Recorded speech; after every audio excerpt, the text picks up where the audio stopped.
Paige, can you provide chairs for the lawyers or counsels of our resource persons and advise them to be seated at the back of their clients?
Welcome to the 6th joint public hearing of the Quad Committee. On behalf of the Committee on Dangerous Drugs, the meeting is now called to order. On behalf of the Committee on Public Order and Safety, this Quadcom committee is now called to order. For the Committee of Human Rights, this committee is now called to order. For the Committee on Public Accounts, the hearing is now called to order.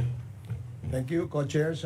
Comsec, can you please lead the prayer for today's committee hearing? May we request everybody to please stand.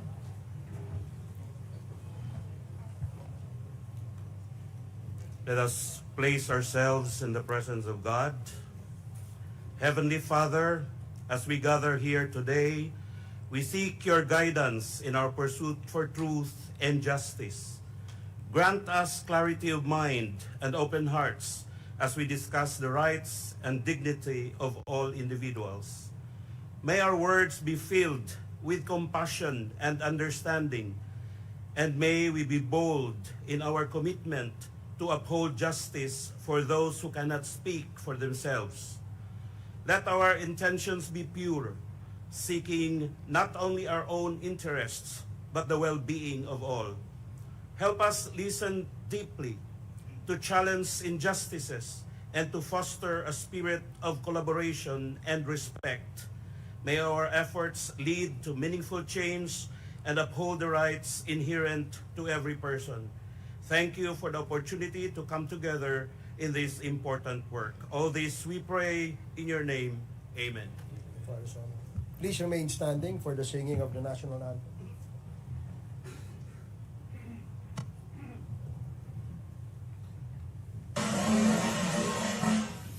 Bayang magiliw, perlas ng sinanganan, hanap ng puso, sa dibdib mo'y buhay. Upang hinirang, duyan ka ng magiting, sa manlulupig, di ka pasisiil, sa dagat at bundok, sa simoy at sa langit mong bughaw, may dilag ang tula at awit sa paglayang minamahal.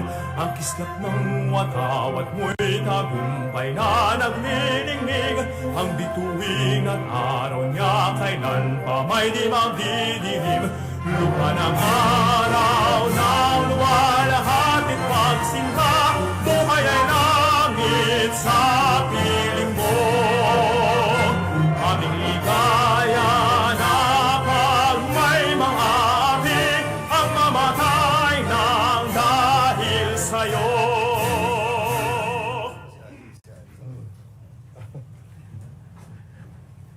Please be seated.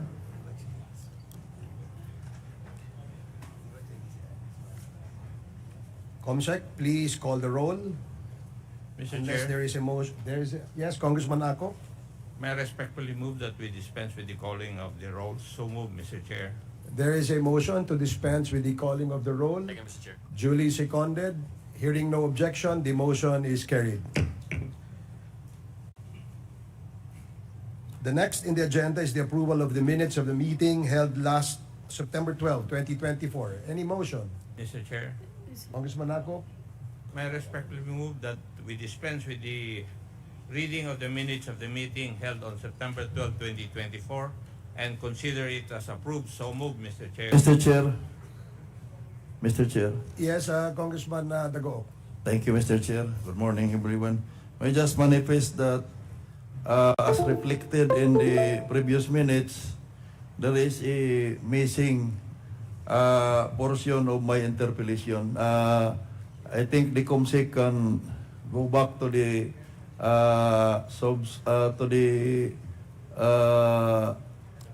records, no? The missing is Colonel Espinedo committed to submit to the chair instead of an executive session the names that I have asked. I think the chair can remember that, yes, with the commitment that it will not be devolved except if those personalities, no, including the one who ordered to delete as based on the affidavit, may I manifest, Mr. Chair, that it should be reflected. Thank you, Mr. Chair. Thank you, Congressman Dagoog. Please take note of the manifestation of Congressman Dagoog, Comsec. So there is a motion to dispense with the reading as amended by Congressman Dagoog and consider having it approved. Is there any second? Duly seconded. Hearing no objection, the motion is carried.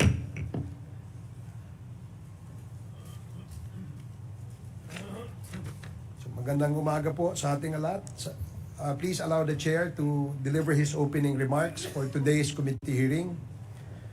Esteemed colleagues, co-chairs, and vice chair, guests and resource persons, ladies and gentlemen, magandang umaga po sa ating lahat. Today, as we continue our investigation, we shall center on the pressing issue of POGO. In our past hearings, we have established the following. First, POGOs are establishments created by Chinese nationals on the pretext of providing overseas gambling operations catering mostly to Chinese in the mainland.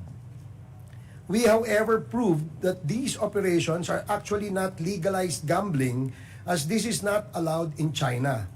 The POGOs here were engaged in money laundering, human trafficking, drug trafficking, and gruesome crimes like murder, kidnapping, and torture.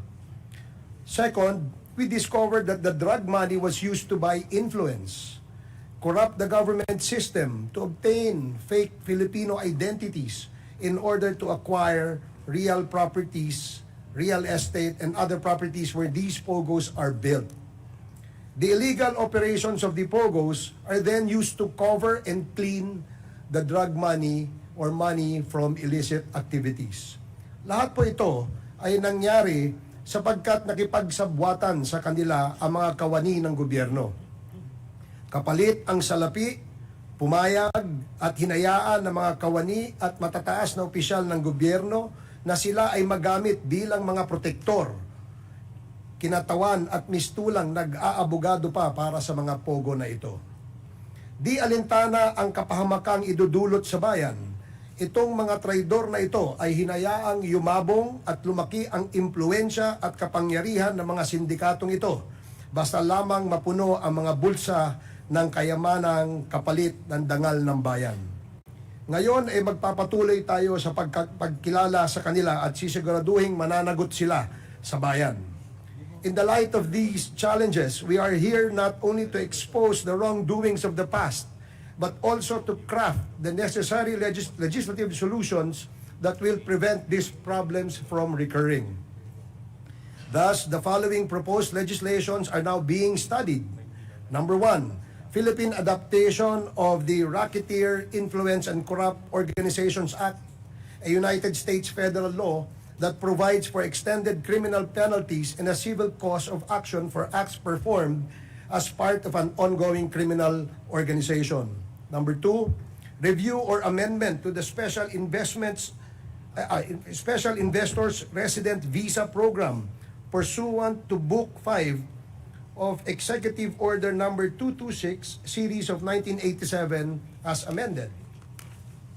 Number 3, amendment to the Philippine Retirement Authority's power to approve retirement visa to foreigners. Number 4, amendment to the Anti-Dummy Law or Commonwealth Act Number 108 as amended. And number 5, amendment or review of the implementation of Republic Act Number 11983 or the new Philippine Passport Act.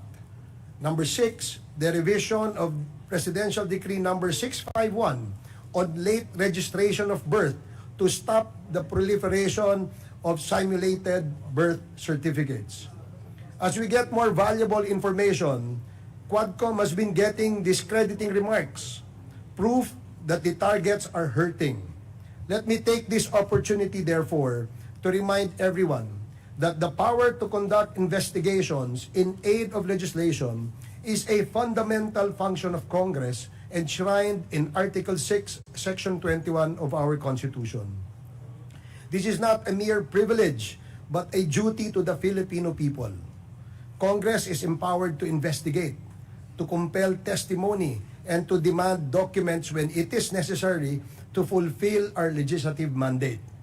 These inquiries are designed to shed light on matters of public interest, to recommend policy reforms, and ultimately to legislate for the welfare of the nation. It is clear from both Precedent and the Constitution that this committee operates within the bounds of law. Contempt orders are not acts of overreach, but rather tools to ensure compliance with the legal and procedural obligations imposed on all citizens. Let me state unequivocally, this committee will not be deterred or undermined by baseless accusations of overreach or abuse of power. We have the authority, the responsibility, and the will to pursue this investigation to its rightful conclusion, regardless of any obstacle.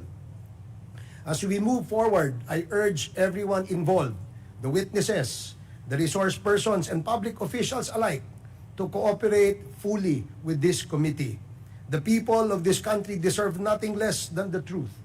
And let me assure you that this committee will not be swayed by threats or distractions.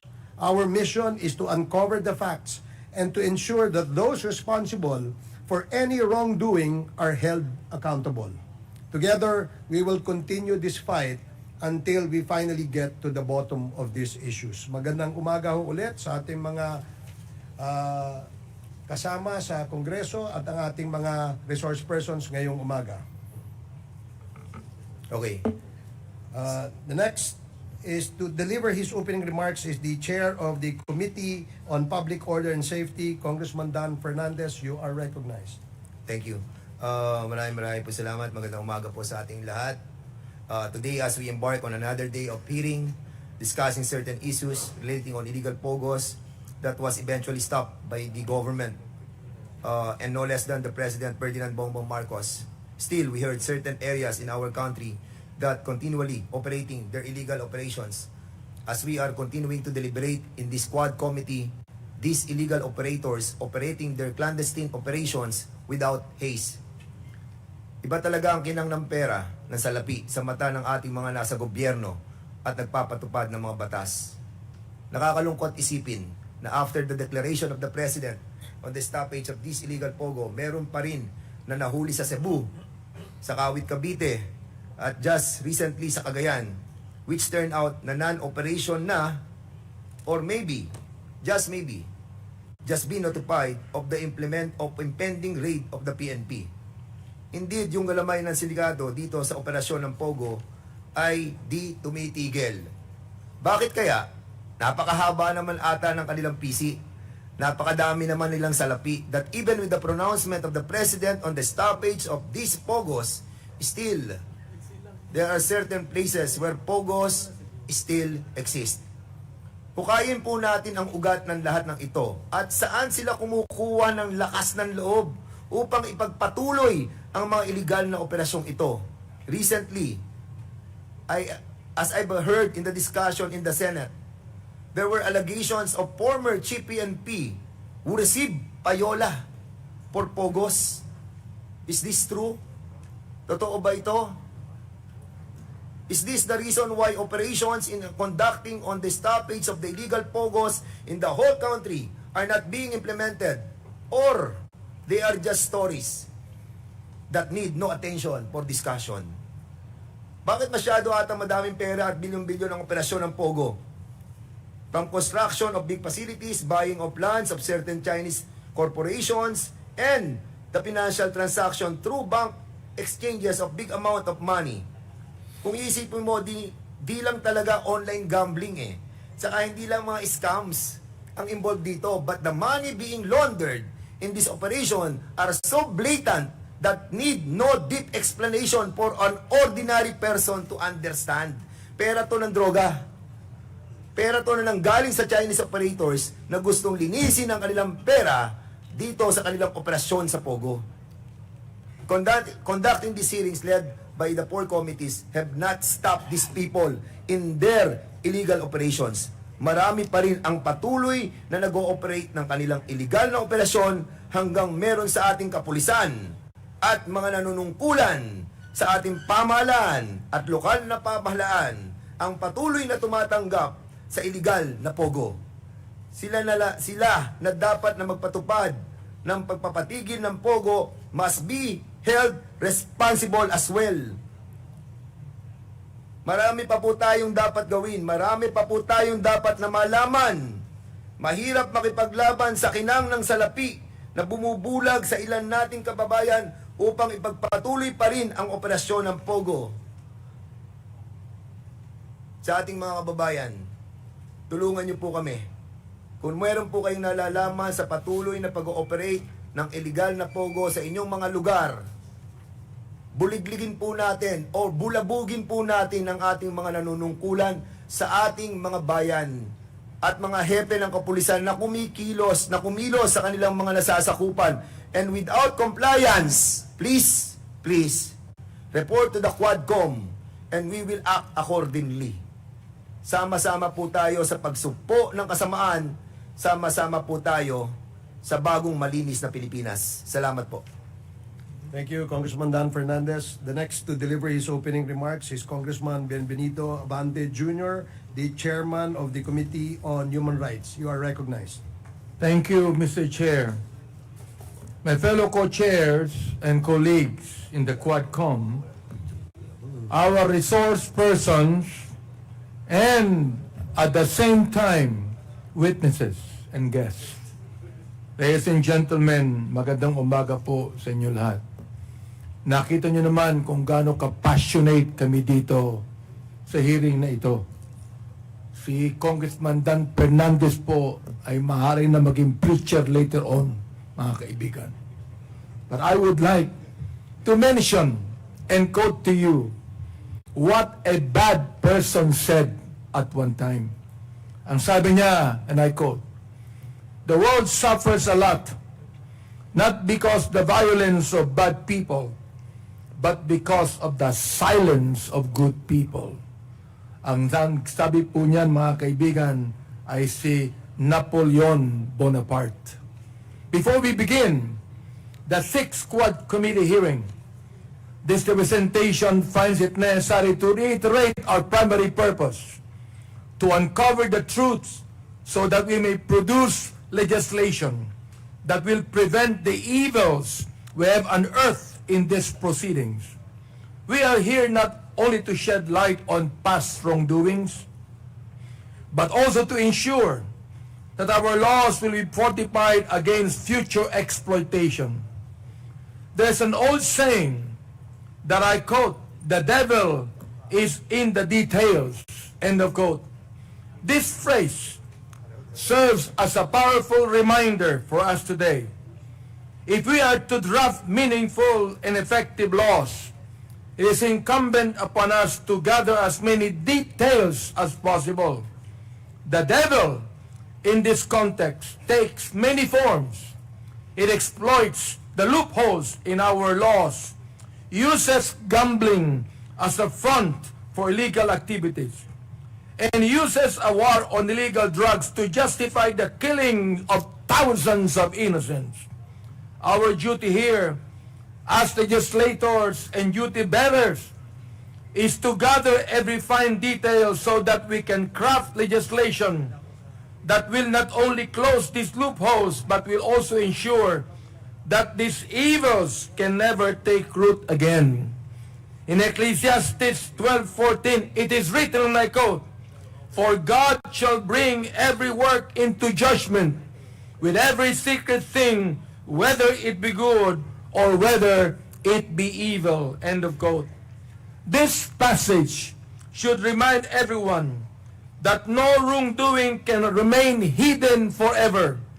It is our role in this inquiry to bring these secrets to light so that justice can be served and righteousness upheld. We are tasked with shining light on every dark corner, leaving no detail unexamined. It is our solemn obligation to obtain the information necessary to deliver justice for the victims of POGO, illegal drugs, and extrajudicial killings, and to shield future generations from these evils. However, there are those who seek to obstruct and hamper our efforts. Let us be clear, their actions are not only detrimental to this inquiry, but also the pursuit of justice and the rule of law. We must condemn those who having been involved and having profited from these illicit activities, now seeks to hide and cover up their wrongdoings. Their attempts to evade accountability must not and should not be tolerated. They can run, hide, and use semantics to camouflage their cowardice. Ultimately, they will be exposed for who they really are: enablers, accomplices, criminals, and deceivers. Kaya sa mga tumutulong sa amin with their testimonies, their candor, and their courage, maraming salamat po. You are doing your countrymen a valuable service, and more significantly, you are doing good deeds before God. In the face of these challenges, our resolve must remain firm. We conduct these hearings in aid of legislation because we know that without strong enforceable laws, the evils we have uncovered will continue to drive. I would like to remind everyone that we are a government of laws and not a government of men. We are here to ensure that no devil, in whatever guise it may appear, will be able to use gambling as a front for illegal activities, to endanger families with the spread of illegal drugs, or to carry out acts that claim innocent lives. In the end, the goodness that comes from the Lord shall prevail. Let me tell those devils who chose to attack us with demonic trolls. I would like to mention what a high official said. Ang sabi po niya, you can skin us alive, burn us in the stakes, and throw our ashes with the wind, but we will remain unbowed. End of quote. And resolute in finishing this investigation until we come to the ultimate conclusion for the benefit of our people and for the sake of our country. Maraming salamat po sa inyo lahat. Thank you, Congressman Abante. The next to deliver his opening remarks is Congressman Paduano, the chair of the Committee on Public Accounts and Good Governance. Thank you, Mr. Chairman. We have already consumed almost 1 hour of our hearing. And we have still a lot of admin matters to be discussed. And with that, Mr. Chairman, once again, I'll just submit my opening remarks to the COMSEC for purposes of records. Thank you, Mr. Chairman. Thank you, Congressman Paduano. The next to deliver his opening remarks is our Senior Deputy Speaker, Congressman Aurelio Gonzales. You are recognized. Salamat, Mr. Chairman. May payabak po kay Katamungan. Magandang umaga sa aking mga mahal na kasama, sa ating mga panauhin, at sa lahat ng nanonood sa live stream.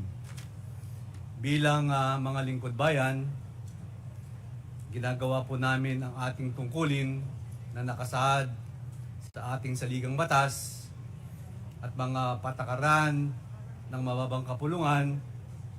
Nagsasagawa po tayo ng mga pagsisiyasat para makatulong sa paggawa ng mga batas at para malaman ang katotohanan na may layuning maging tapat at responsable sa ating tungkulin. Ang mababang kapulungan ay bumuo ng quadruple committee, a quadcom, as a principal proponent of this na binubuo ng 4 na komite: dangerous drugs, public order and safety, human rights, and public accounts. Ang layunin nito ay alamin at lutasin ang mga komplikadong issue tungkol sa paglaganap ng illegal na droga, mga illegal na gawain na konektado sa POGO, human trafficking, at mga kaso na extrajudicial killings o EJKs na kaugnay ng kampanya laban sa droga ng nakaraang administrasyon. Mahalagang tandaan ang mga pagsisiyasat na ito na ginagawa ng Kongreso ay may tatlong pangunahing layunin. Una, upang makakuha ng impormasyon para makagawa ng bagong batas. Ikalawa, upang masubaybayan ang mga ahensya ng gobyerno. At ikatlo, upang ipaliwanag sa publiko kung bakit kailangan ng bagong batas o amyenda. Ang pagsisiyasat na ito ay hindi para magpakitang gilas o mag-usig, kundi para makapagpasa ng mga bagong batas gaya ng pag-amyenda ng Republic Act No. 9165, Comprehensive Dangerous Drugs of 2002, pag-aayos sa Anti-Trafficking in Persons Act, pagpapalakas ng Witness Protection Program at pagtulad sa RICO Act ng Amerika na layong parusahan ang mga grupong kriminal. Sa inyong pangunawa, pagtitiwala, determinado kaming patatagin ang ating pamahalaan at ipatupad ang batas at demokrasya para sa ating lahat. Maraming salamat po. Good morning po sa ating lahat. Thank you, Senior Deputy Speaker Gonzales. We shall now, before we proceed with the admin matters, may we direct the committee secretary to please acknowledge the members present in our committee hearing today, as well as acknowledge the resource persons we invited for today's committee hearing. Comsec? Thank you, Mr. Chair, Your Honors. Today, we have with us the following members. Representative Robert Ace S. Barbers, Deputy Senior Speaker. Representative Aurelio Dong Gonzales Jr., Representative Dan S. Fernandez, Representative Benvenido M. Abante Jr., Representative Joseph Stephen Paduano, Representative Romeo M. Acop, Deputy Speaker Representative David J.J. Suarez, Representative Julien Jam Baronda, Representative Jerville Jinke Beatrix R. Luistro, Representative Johnny T. Pimentel, Representative Jonathan Keith T. Flores, Representative Emerson D. Pascual, Representative Ray T. Reyes, Representative Ramon Rodrigo Gutierrez, Representative Christine Sinson Mihan, Deputy Speaker, Representative Zia Alonto Adjong, Representative Gabriel Bordado Jr., Representative Maximo Dalog Jr., Representative Francisco Paulo Ortega V, Representative Ricardo Cruz Jr., Representative Franz S. Pomaren, Representative Ching B. Bernos, Representative Sirio C. Daguok, Representative Seriaco Gato Jr., Representative Celso Regencia, Representative Ernesto Dionisio, Representative Alfred de los Santos, Representative Reynante Arrogancia, Representative Roberto Puno, Representative Lianda B. Bolilla, Representative Joseph Jojo Lara, Representative Jefferson Khonghun, Representative Francisco Jose Matugas II, Representative Margarita Attorney Migs Nograles, Representative Chino Miguel Almario, and Representative Bonifacio Bosita. And for our resource persons, we have here from the Anti-Money Laundering Council, we have Attorney Adrian A. Arpon, the Deputy Director for its Investigation and Enforcement Department, and Attorney Mark Dan is Laigo, the Bank Officer, Investigation and Enforcement Department. From the Authority of the Freeport Area of Bataan, we have Attorney Percival B. Peralta, Ms. Donia G. Alonso, and Maria Jennifer Blanco. From the Bureau of Immigration, we have Attorney Vicente G. Uncad. From the Bureau of Internal Revenue, we have Attorney Scranton Orculio. From the Bureau of Quarantine, Dr. Ferdinand Salcedo and Dr. Edgar Maala. From the Civil Aviation Authority, or CAAP, we have Colonel Isaias Espino. From the Department of Foreign Affairs, we have Attorney Amer Tago. From the Department of Justice, we have Deputy City Prosecutor Benji Samson and Assistant City Prosecutor Wesley Jefferson Young. From the Department of Labor and Employment, we have Mr. Paulo Magtoto and Mr. Eric Gallardo. From the Land Registration Authority, we have Attorney Paulo Tamayo and Attorney Lorna D. From the Land Transportation Office, we have Mr. Francis Ray Almora. From the National Bureau of Investigation, we have Attorney Levi Omar Aurelio, Attorney Dennis Victor M. Asistio, Attorney Florendo Gamonac, Attorney James M. Erorita, and its Assistant Deputy Director, Attorney Angelito Magno. From the Office of the Solicitor General, we have Attorney Victor Napoleon Valeriano and Attorney Ruben Aison.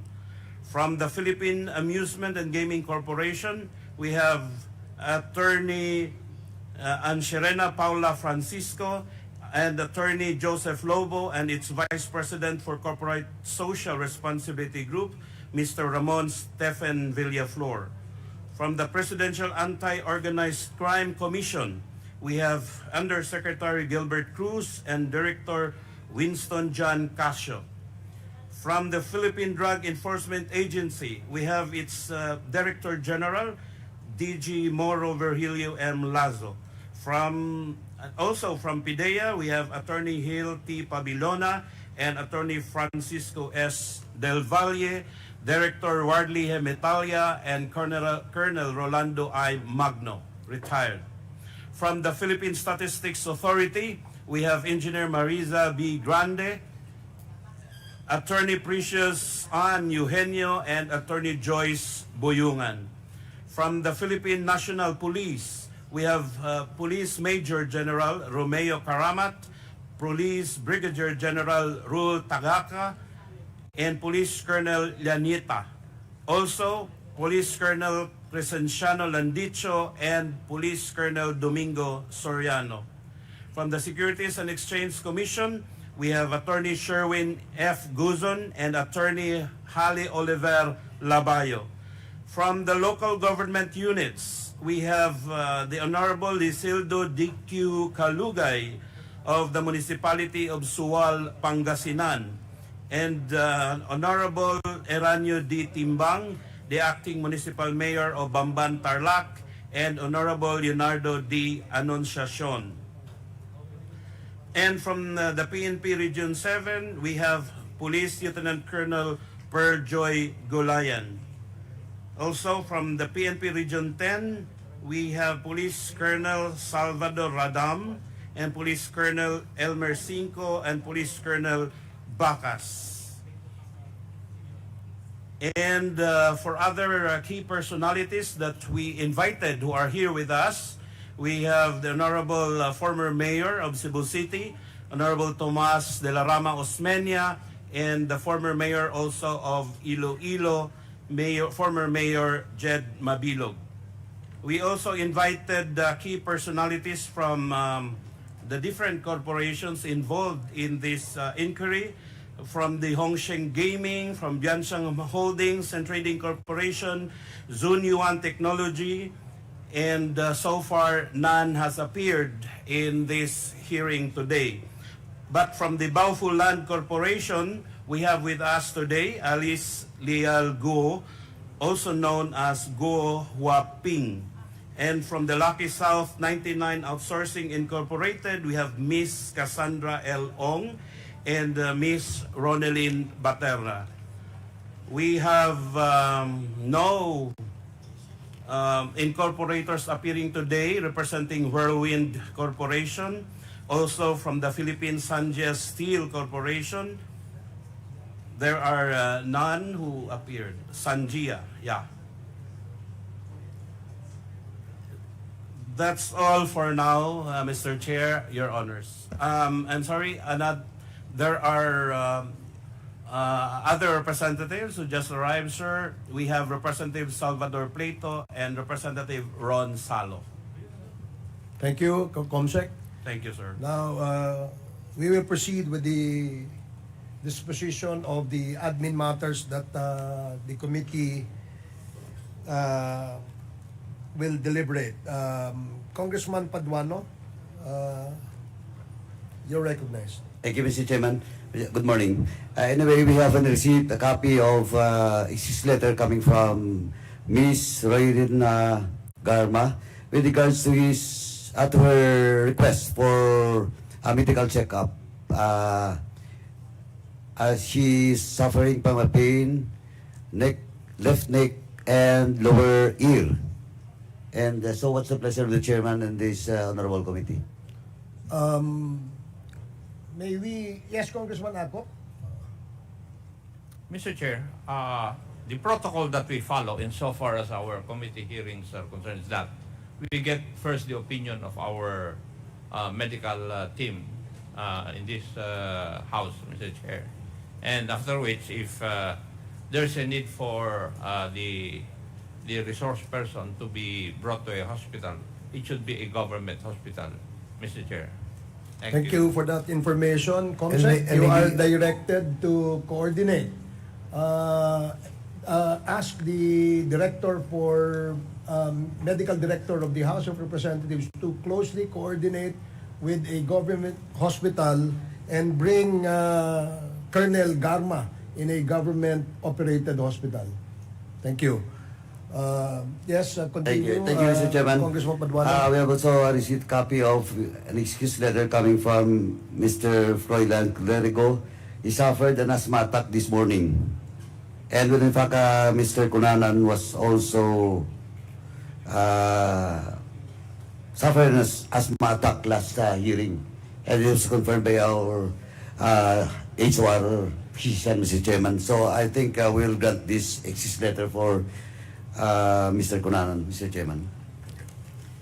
Also, we have received a copy of the excuse letter coming from A.R. de la Serna and informing this committee that he has a flight schedule today in relation to his schooling as a pilot. And in this, Mr. Chairman, if the chair and this committee will allow, I move that we direct the COMSEC to secure a certificate from the school that indeed Mr. A.R. de la Serna has scheduled in today's hearing, Mr. Chairman. So move, Mr. Chairman. There is a motion to direct the committee secretariat to coordinate with the flying school where Mr. De La Serna was supposed to have a flight in conflict with our committee hearing today. Please inform the committee COMSEC as to the status of that particular activity of Mr. De La Serna. Please proceed. Also, again, Mr. Chairman, we have a received copy of the letter of excuse from Police Brigadier General Jose Hidalgo Jr., PRO 3 Regional Director, because today he has scheduled for the budget deliberation and the Committee on Finance in the Senate. But Police Colonel J.C. Dimandal, Provincial Director of Pampanga, and company is present in today's hearing, Mr. Chairman, representing PRO 3. And lastly, Mr. Chairman, with regards to letter of excuse, we have received a copy of an excuse letter coming from Froilan Cruz and Ronaldo T. Cruz, in which we have already tackled during the previous hearing that they wants to be accused in today's hearing for a schedule abroad. Now, Mr. Chairman,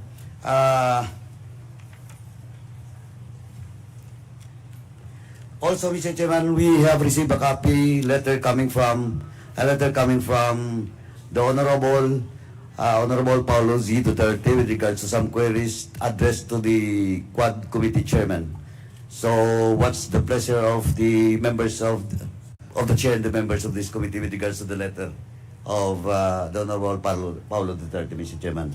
Well, the letter states that there are questions that the Honorable Paulo Duterte wishes to ask the resource persons, and we just ask the committee secretary to please make sure that the invitation will be extended to the Honorable Paulo Duterte in the next Quadcom hearing with the topic on drugs and extrajudicial killings.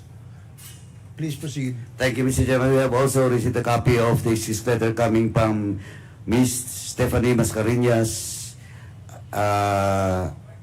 And I will read, unfortunately, due to my training at work, leaving or being absent might jeopardize my employment, as this is my only source of income, and going to the court hearing in Manila will require transportation expenses that I cannot provide as well. Thank you for kind consideration. I think we will get this letter, Mr. Chairman, because for the past hearing, Ms. Stephanie Mascareñas is also present. And we will just invite her once again to the next hearing, Mr. Chairman. Now, let me proceed with regards to the documents being ordered to agencies and some resource persons. Again, Mr. Chairman, documents that caused the contempt order for Atty. Harry Roque until now has not yet submitted, Mr. Chairman. And for the status of SPO4 Arturo Narsoles,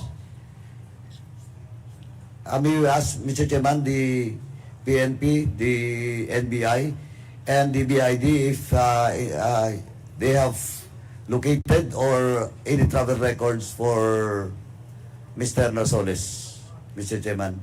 And to expedite the hearing, Mr. Chairman, let me suggest that the BID, the NBI, and the PNP will just submit a letter explaining or in detail the order being made by this committee to those agencies mentioned, Mr. Chairman, with regards to the status of SPO4 Arturo Narsoles. Okay. NBI, PNP, and BID, please comply. And next, Mr. Chairman, the COMSEC is directed to secure a copy of the death certificate of the late former Mayor David Navarro of Clarin, Misamis Oriental. It was already submitted, Mr. Chairman.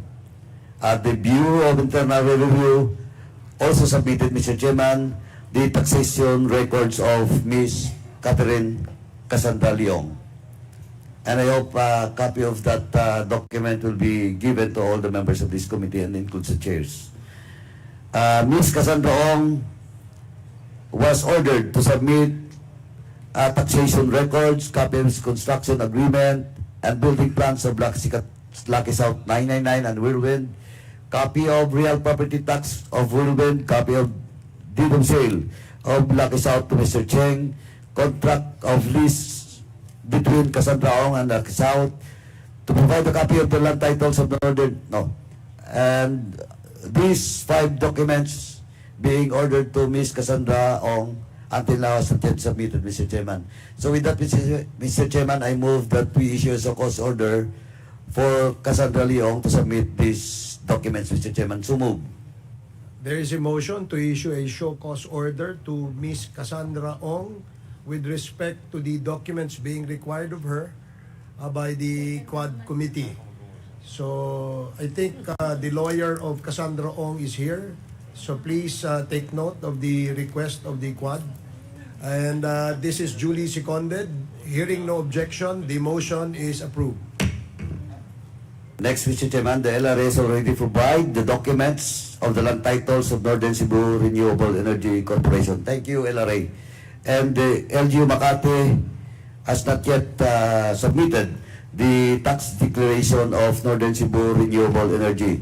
And with that, Mr. Chairman, I move that the COMSEC be directed to once again write a letter to LGU Makati, Mr. Chairman. So move.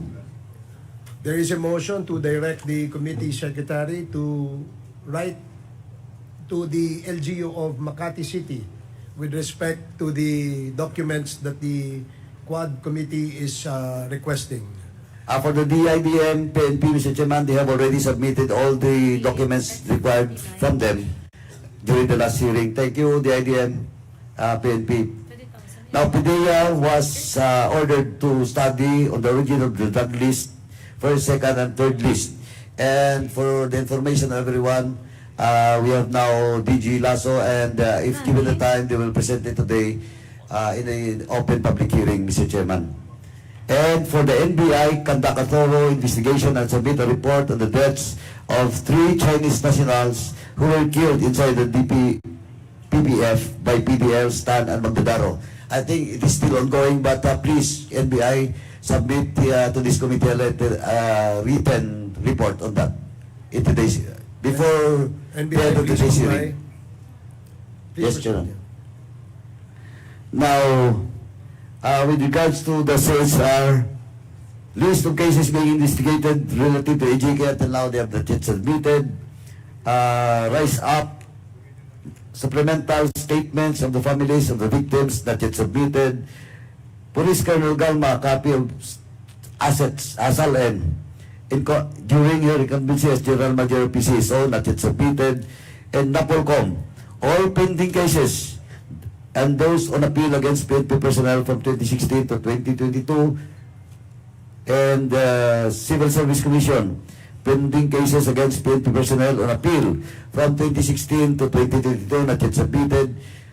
So with that, Mr. Chairman, again, I would like to move that COMSEC is directed to follow up agencies that was mentioned to comply with all those documents being ordered to them. So move, Mr. Chairman. There is a motion, as stated by Congressman Paduano, and duly seconded. Hearing no objection, the motion is carried. Comsec, you are directed to comply. Mr. Chairman, question of the report on the utilization of funds from PCSO for the PNP and for the PCSO. The PNP has already submitted, while the PCSO, Mr. Chairman, has not yet submitted. With that, Mr. Chairman, I move to issue a show cause order for this, for the PCSO to submit the documents being required to this agency. So move, Mr. Chairman. There is a motion to issue a show cause order to PCSO with respect to the documents being required of the Quadcom from their end. Duly seconded. Hearing no objection, the motion is carried. For the BGMP, Mr. Chairman, the committee ordered the BGMP to submit the records of all incidents of killings related to drugs under BGMP jurisdiction. Until now, that yet submitted. With that, Mr. Chairman, I move to issue a show cause order for the BGMP to submit those documents being ordered by this committee. So move, Mr. Chairman. There is a motion to issue a show cause order to BJMP with respect to the documents being required of them by the Quad Committee. Duly seconded, and hearing no objection, the motion is carried. Mr. Chairman, for the information of the committee, the Bucor has already submitted all the incidents of killings related to high-value targets in the Bucor facility, especially cases involving Filipino and Chinese nationals. Thank you, Bucor. Now, the PDEG, or the PNP Drug Enforcement Group, they're required to submit a copy of validated data on drug cases by category. Until now, they have not yet submitted that document. So with that, Mr. Chairman, I move to issue a show cause order for PDEG to submit all the documents being required to them by this committee. So move, Mr. Chairman. There is a motion to issue a show cause order to PDEG with respect to the documents being required of them by the Quad Committee. Duly seconded. Hearing no objection, the motion is carried. For the DFA and BI, they have already submitted all the documents being required to them except for the travel records of Mr. Harry Roque. And I think we have now the copy, now just submitted this morning. And the travel records of Miss retired Colonel Garma to the US from Japan. For follow-up po ito. Please, COMSEC, follow up this travel record of Miss Garma. Now, Now, for the NTC, Mr. Chairman, last hearing, they were required to provide the call records of Police Colonel Garma from 2015 to 2017.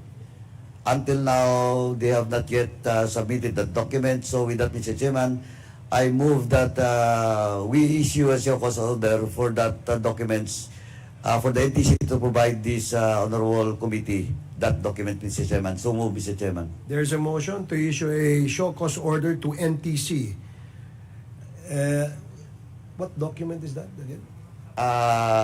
Call records. The call records of Colonel Garma From 2015 to 2017. from Mr. Chairman. 2015 to 2017 and duly seconded. Hearing no objection, the motion is carried.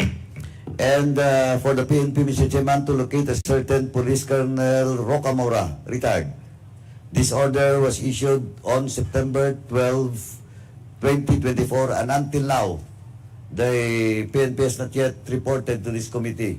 So may we ask, Mr. Chairman, for the PNP to explain why they have not yet locate or give a report for the whereabouts of a certain Police Colonel Rocamora, Mr. Chairman.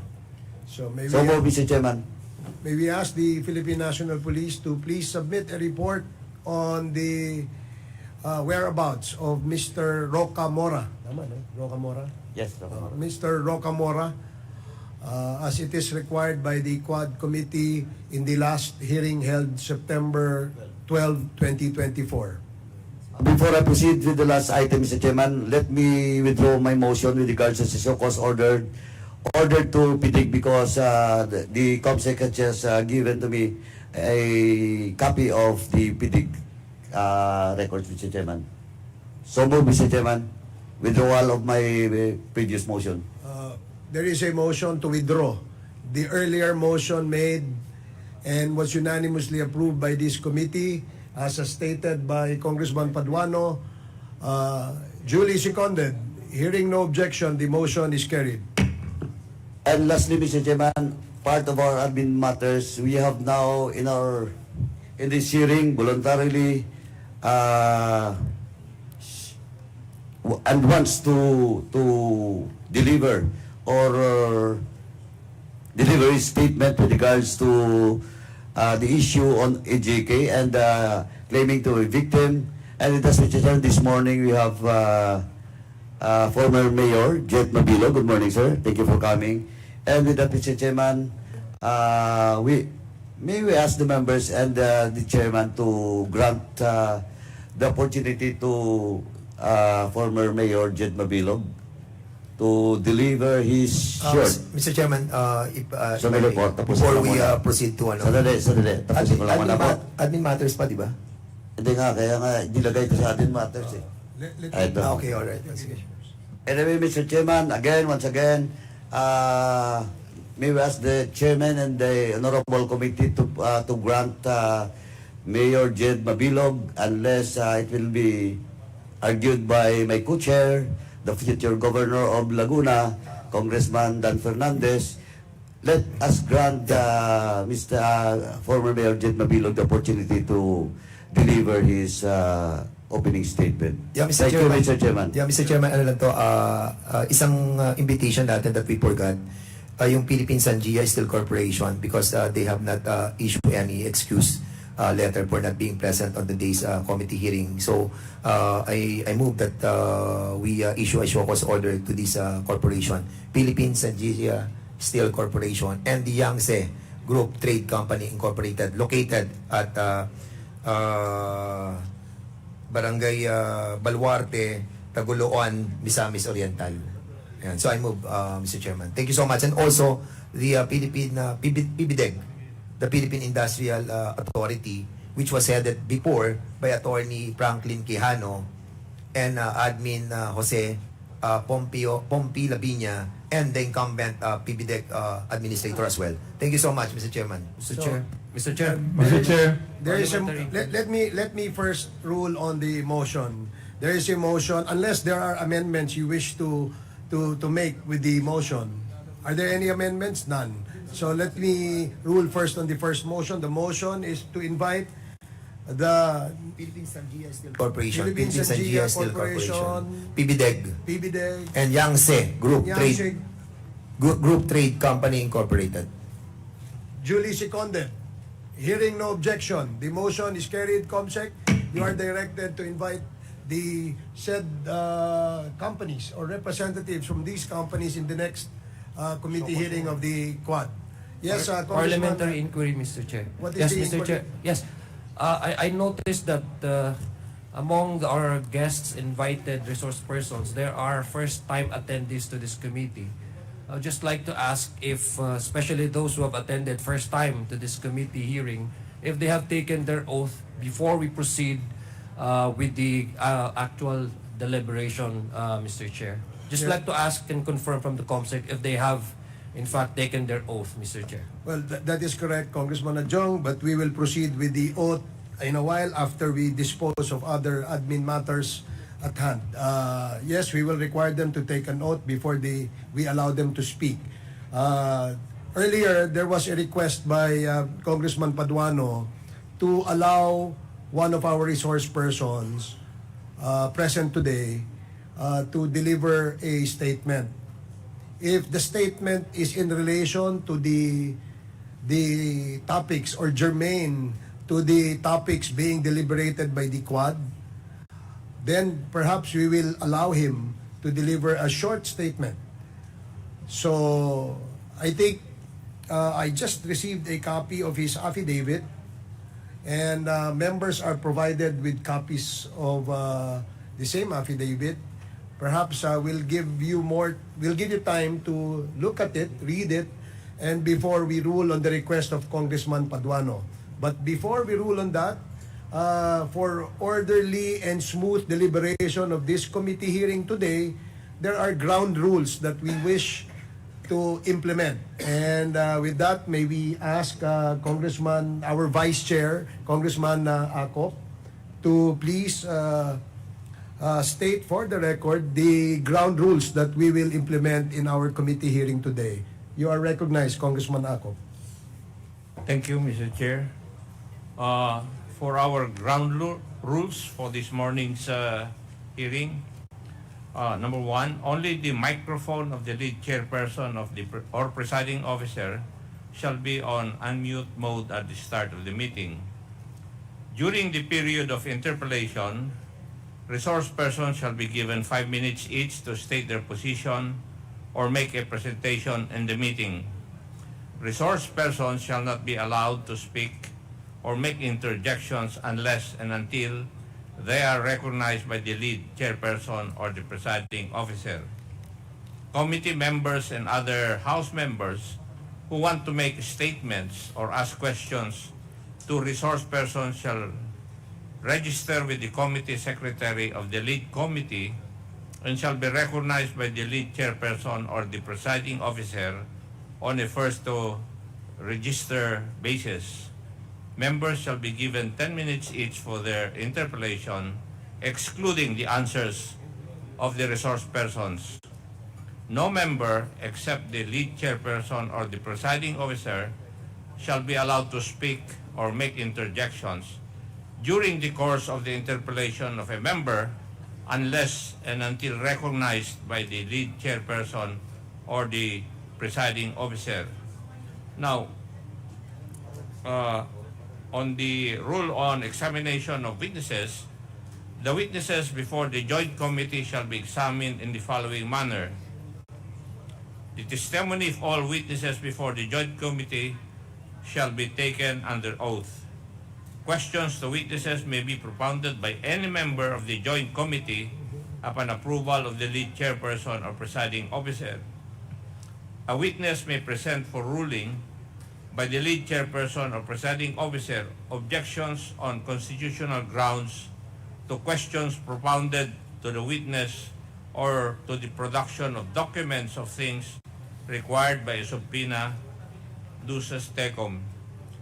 A witness and the counsel shall not have the right to examine or cross-examine any witness before the joint committee, but may ask leave to submit to the lead chairperson or presiding officer proposed questions which the latter may propound if, in the chairperson's or presiding officer's opinion, the same are necessary for clarificatory purposes. Thank you, Mr. Chair. Thank you, Congressman Ako. Mr. Chair, Yes, Congressman Abante. for anything else, I just would like to find out if Colonel Garma is detained in the House. Yes, she is. She Perhaps is you could be able to tell the medical director now to go to her and examine her if she is fit to be able to come to this committee. Today's topic, Your Honor, is the topic on illegal POGOs. Okay. Now, secondly, Mr. Chair, do we appreciate the letter of Congressman Pulong to this committee? I think it is his solemn duty to attend this committee hearing, being a member of the House, Mr. Chair, unless otherwise he would like to be a resource person or a witness, Mr. Chair. Well, we will make sure, Your Honor, that the invitation will be extended to Honorable Paulo Duterte in the next Quadcom hearings on the topic of dangerous drugs and extrajudicial killings. So, before we proceed, pwede bang mag-request sa ating mga resource persons na pwede bang tanggalin nyo ang inyong mga mask nang sa ganon magkarinigan po tayo at makita po ang inyong magagandang mga muka dito sa committee hearing na to. Comsec, please administer the oath of the first-time attendees in this committee hearing and invited resource persons. Comsec. For all those who attended this public hearing for the first time, please stand.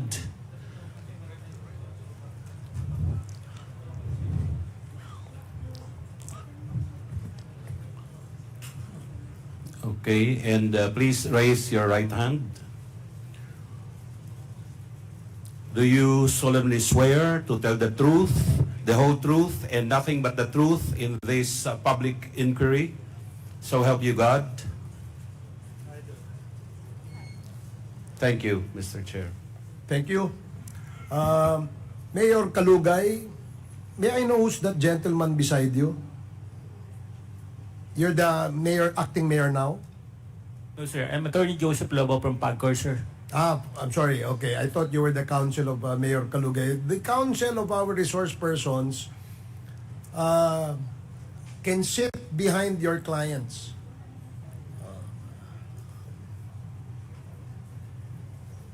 And may we remind the counsels that your role is limited only to advising your clients of his or her legal rights. Hindi nyo po pwedeng i-coach sa mga tanong na itatanong po ng mga membro ng committee ito. So I hope that is clear. Now, earlier, there was a request by Congressman Paduano to allow one of our resource persons to deliver a statement before the Quad Committee. And since there are no objections from any members, perhaps we can grant the request. Yes, Congressman Adjong? Yes, it's not an objection, Mr. Chair, but perhaps a suggestion. Would it be prudent, especially for our first-time attendees, to take their oath first so that this committee may be able to establish the veracity and the truthfulness of what they're about to share to this committee? In fact, that is a standard procedure that we require, especially in... they have already, okay. So, if they have already administered their oath and taken their oath, then I will draw that request, perhaps, Mr. Chair. Thank you. Thank Just you, a matter of Congressman. standard procedure. Thank you, Mr. Chair. Yes, Congressman Adjong. Now we proceed. As I stated earlier, there are no objections granting the request of Congressman Paduano to allow former Mayor Jed Mabilog to deliver a statement before the Quad Committee. We will give you a short, your opportunity to deliver your statement, but please make it short because the topic today is actually limited only to POGOs. Please proceed, Mayor Jed Mabilog.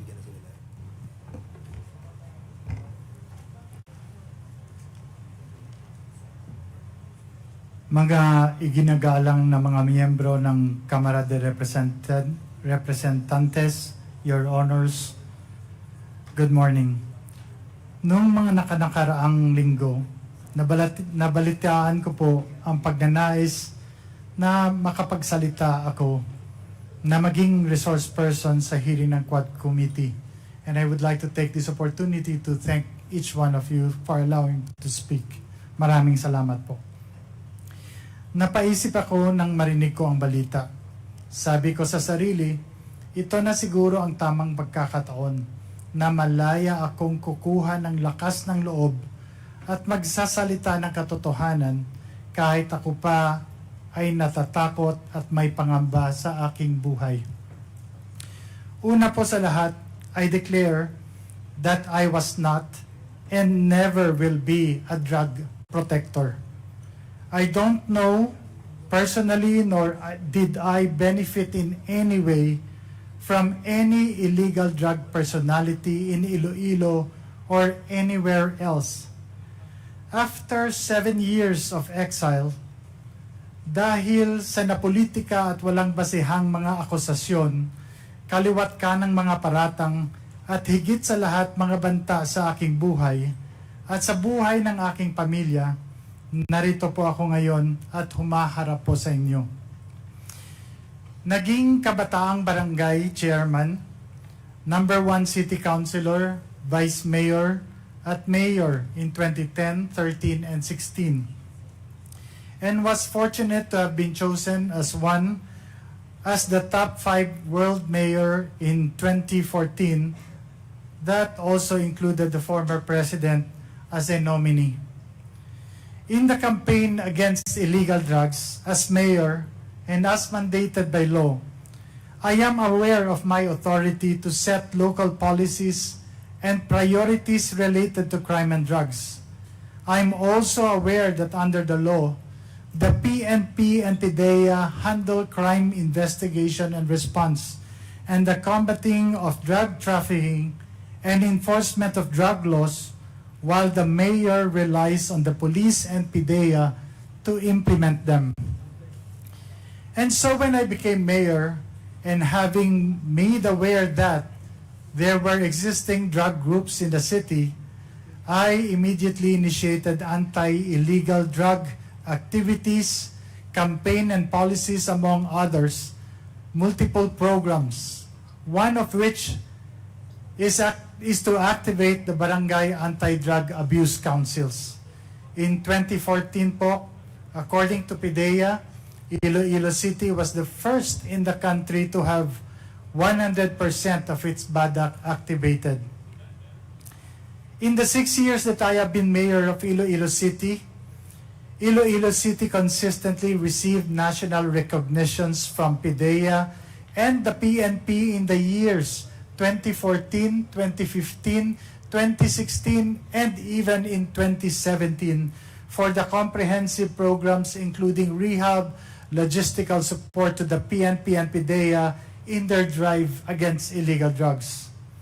Since the existence of these drug syndicates in our city was deeply rooted, I relied on the expertise of the local PNP and regional PDEA to deal with these groups while I focused on the socio-economic programs that would address the root causes of poverty that expose the vulnerable population to cope against the evils of illegal drugs. But all of these efforts were ignored by the Duterte administration. Kung matatandaan po ninyo, nagsimula ang lahat ng ito nung bigla na lamang na isama ang mga pangalan sa PRRD narco list ng Administrasyong Duterte. Isang listahan naglalaman ng mga pangalan ng mga kilalang public official na di umano ay sangkot sa illegal na droga, mga paratang na walang basihan, at kahit kailan ay hindi naman napatunayan. As a matter of fact, until today, there are no drug-related cases that have been filed, especially in the legal courts, against me and my person. Pero kung inyong titingnang maigi, isinama ang pangalan ng kalaban sa politika sa isang validated list ng mga drug personalities sa kasunod na PRRD list. Sa kabila ng mga questionableng impormasyon, walang validation o confirmation man lang na ginawa kahit na anumang ahensya ng gobyerno sa Malacanang initiated list. Itong PRRD list di umano ay naging hit list. Sa isang public forum ng PIDEA noong 2018, mismo ang Regional Adjudication Committee o tinatawag na RAC ay nagsabi na wala yung pangalan ko sa kanilang listahan. While in the Iloilo City Anti-Drug Abuse Council meeting, then PIDEA 6 Regional Director Hil Pabilona and Iloilo City Police Director Colonel Remus Canieso officially ang nagpatotoo na wala rin ang pangalan ko sa drug list. Ngunit, nanatili ang listahan sa kanilang mga record. Hanggang ngayon, lahat ng mga paratang at akusasyong ibinabato sa akin ay patuloy na sumisira sa aking reputasyon at pati na rin ang reputasyon ng minamahal kong Iloilo. Dahil sa seryosong banta sa aking buhay, napilitan po ako na hindi bumalik from an international speaking engagement in Japan at lisanin ng aking pamilya ang bayang buong pagsisikap naming itinaguyod ng may dangal. PRRD even assigned Lieutenant Colonel Espenido to Iloilo and announced with a threat, mabubuhi pa kaya siya? Ibig sabihin in Tagalog, mabubuhay pa kaya siya? Referring to me. Pinalad po ako na meron akong speaking engagement sa isang international conference sa Japan, kaya nakaalis ako ng bansa. Paulit-ulit ang pagbabanta ni Presidente Duterte sa media, harap-harapang sinasabi, papatay daw ako. So when government killed him, we started to dig and we found the bones of the policeman still in the uniform. And so we had to take him out. I said, go and take him out. The mayor of Iloilo City, I identified him. This is broadcast. I said, you're next. You're next. Sana ang mayor ninyo dito? Sana yung pinalitan mo, mayor? Saan ba si mayor? Nanabi ko sa kanila, balik ka dito. Patayin talaga kita. Julius Ronald Pacificador, Amtek Antique, Jed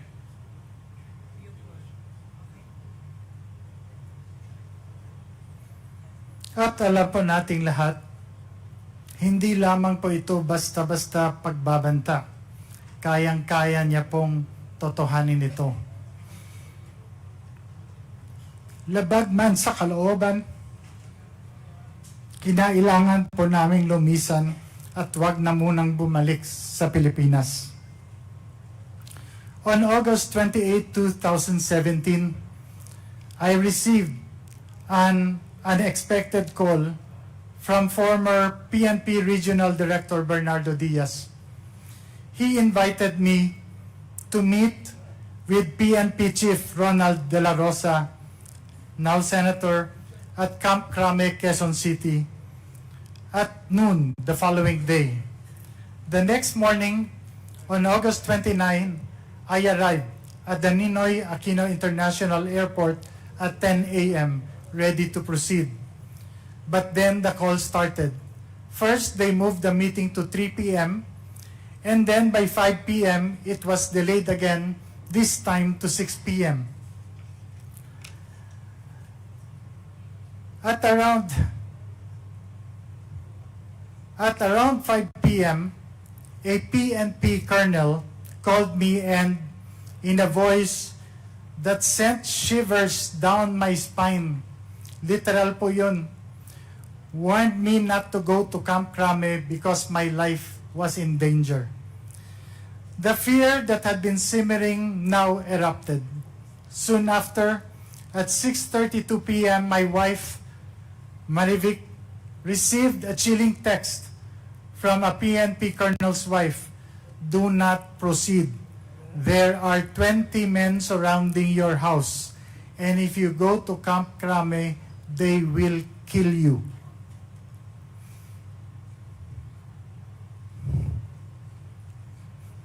The terror was paralyzing. I couldn't believe it. My life and my family's life was hanging by a thread. The next day, on August 30, I took the first flight out to Japan, not knowing if I would ever return. Upon arrival, I received a message from General Diaz to call a number. Using a public payphone, I made the call and spoke to General Bato, who expressed his sympathy. He was talking to me in Bisaya. He told me he knew I was innocent, that I wasn't involved in illegal drugs, and he promised to help me. His words brought a brief moment of hope. I told him I would finish my work abroad and return to meet him, but he urged me to be careful, repeating his pledge to help. Just after that call, my Philippine cell phone rang. This time, it was another general. His voice was grim. Mayor, do not return. Your life is in danger. The accusations against you are all fabricated. But if you go to Crame, you'll be forced to point fingers to an opposition senator and a former presidential candidate as drug lords. The weight of the conspiracy against me was unbearable. This general couldn't live with the guilt of seeing me killed, he said, and warned me to destroy my Philippine SIM card and phone immediately, and told me because my phone is going to be wiretapped. My hands trembled as I realized how close death had come. I knew then that I was no longer just a target. I was in a battle for my life. Dumiretso po kami sa US at nag-apply ng political asylum. Mapalad po kami na pinagkalooban kami ng US ng political asylum. It took 15 months for them to investigate and see the validity of us not being involved in illegal drugs, and all these accusations are all false.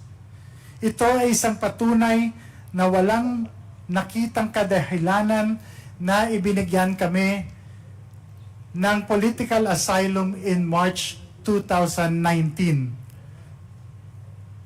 Masakit at malungkot, ngunit napilitan akong lumisan mula sa aking sinumpaan tungkulin sa aking pamilya at sa kababayan kong Ilonggo, na sinumpaan kong pagsilbihan, hindi dahil sa nagkasala ako, kundi dahil nanganganib na po ang aming buhay. I come before you today not merely to recount my sufferings, but to highlight a critical flaw in our system, one that allows law enforcement agencies to be weaponized for political purposes. That illegal drug trade stems from the ills of our society, from poverty to corruption of government institutions, including our law enforcement agencies.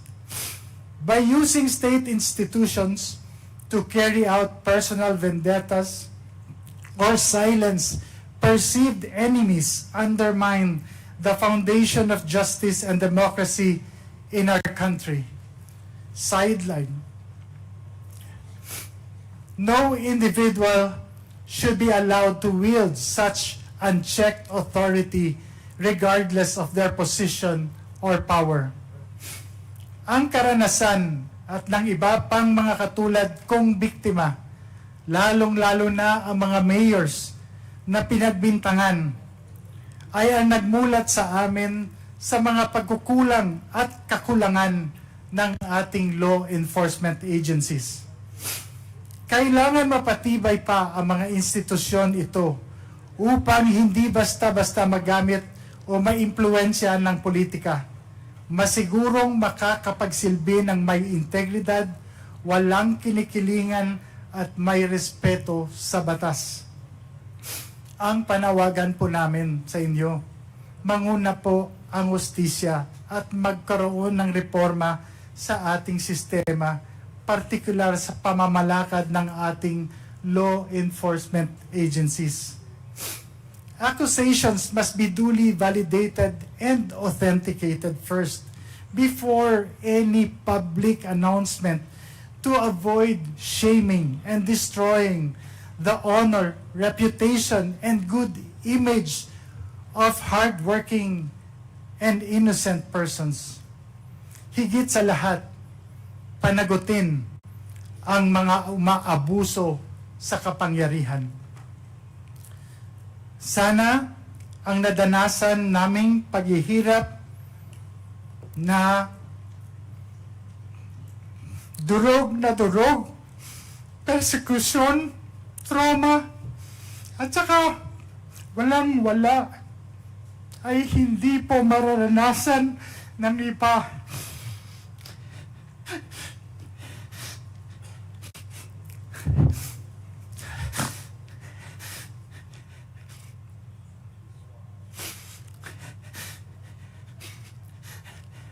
At mananaig ang katotohanan at hindi ang pamumulitika o personal na interes ng ilan.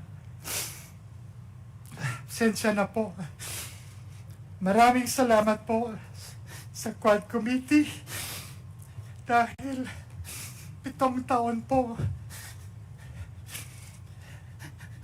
Nahihirap talaga po.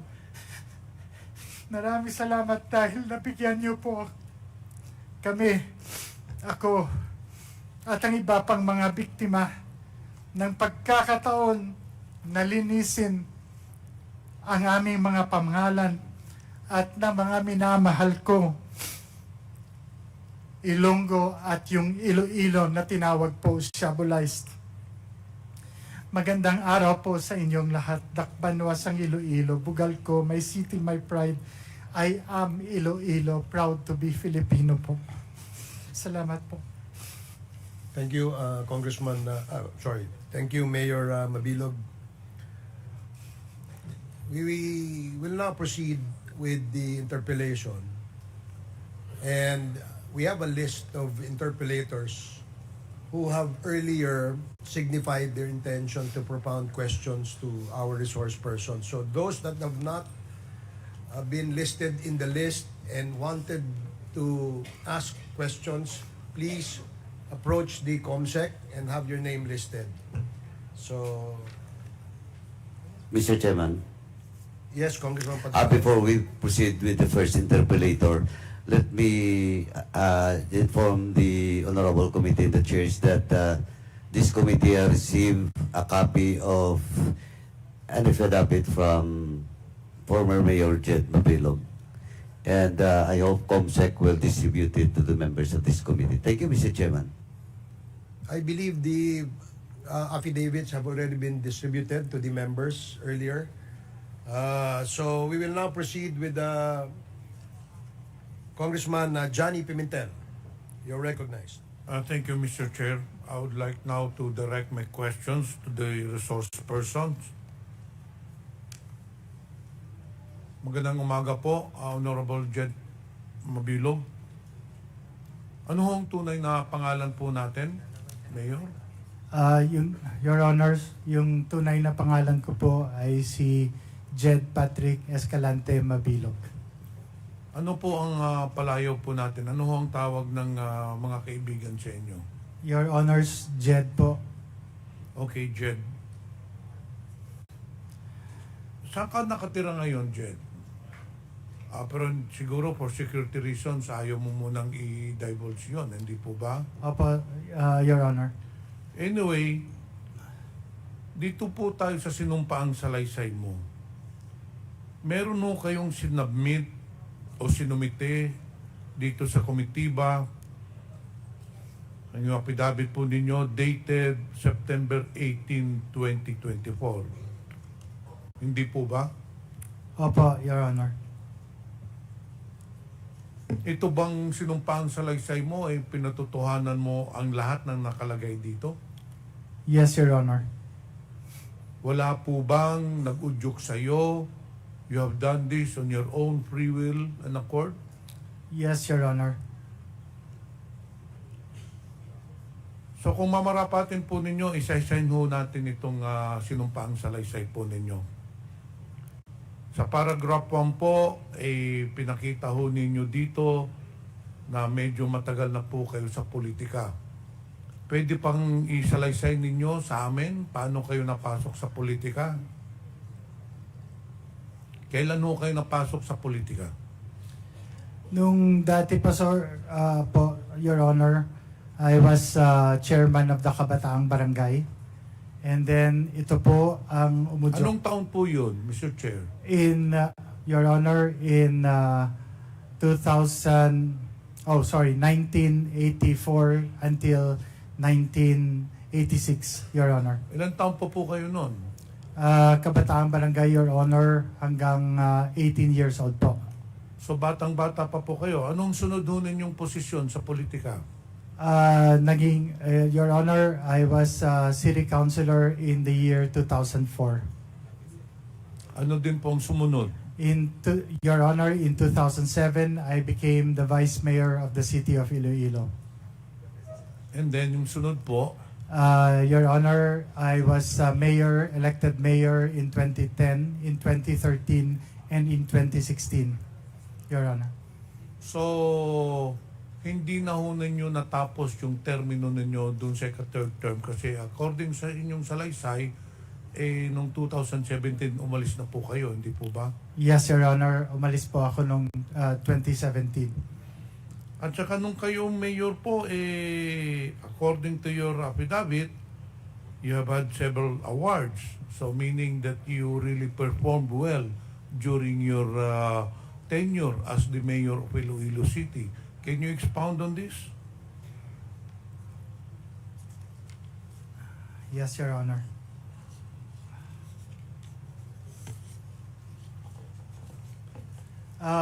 Your Honor,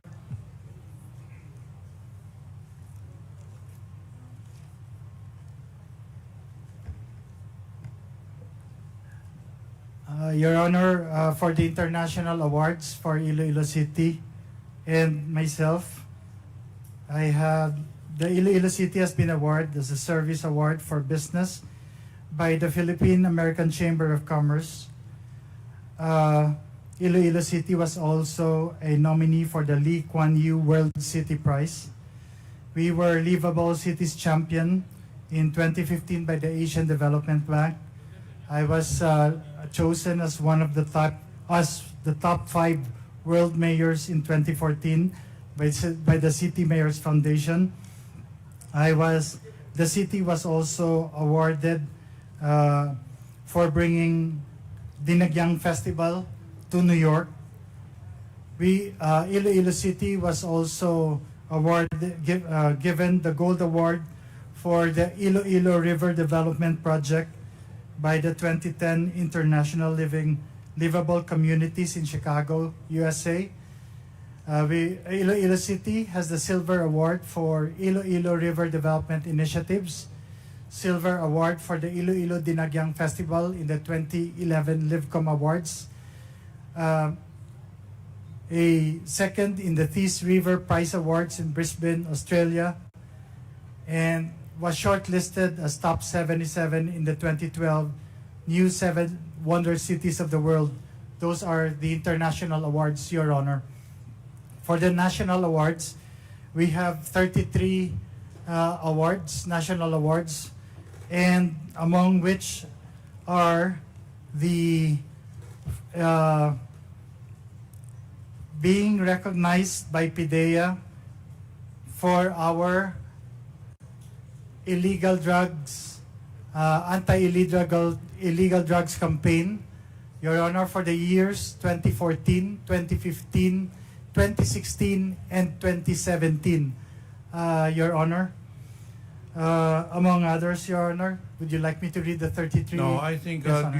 that is enough. Yes, Mr. Honor. Chair, the fact that the statement of Jed Mabilog has proved that he was indeed a performing mayor.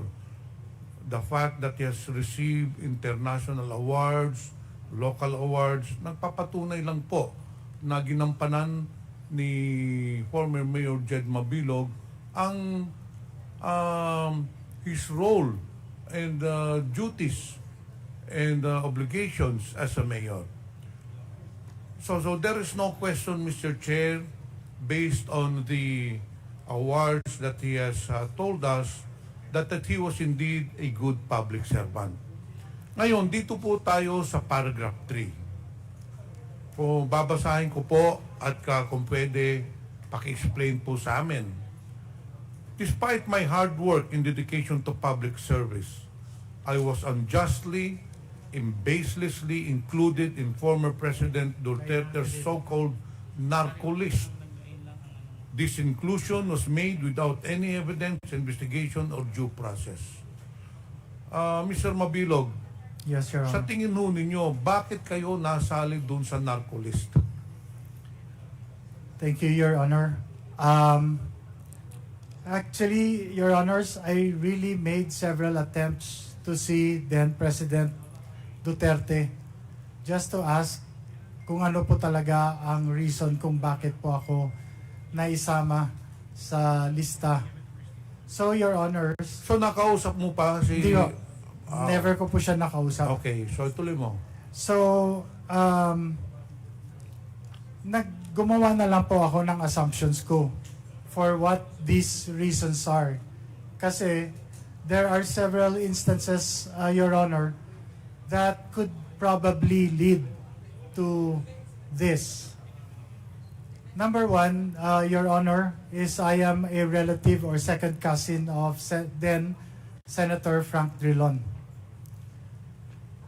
Number two is nung nagkaroon ng rally sa Iloilo City during the campaign, namatay po yung kanilang nagkaroon sila po ng brownout. And isinisisi po sa mayor sa akin po, Your Honor. Third po,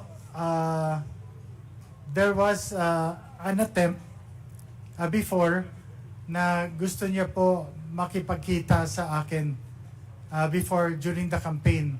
But unfortunately, I was not able to meet him because I was on official travel to Manila for a big project, which is the expansion of the national highway. And one of the big projects there was to bring down the black spaghetti wires along the highway.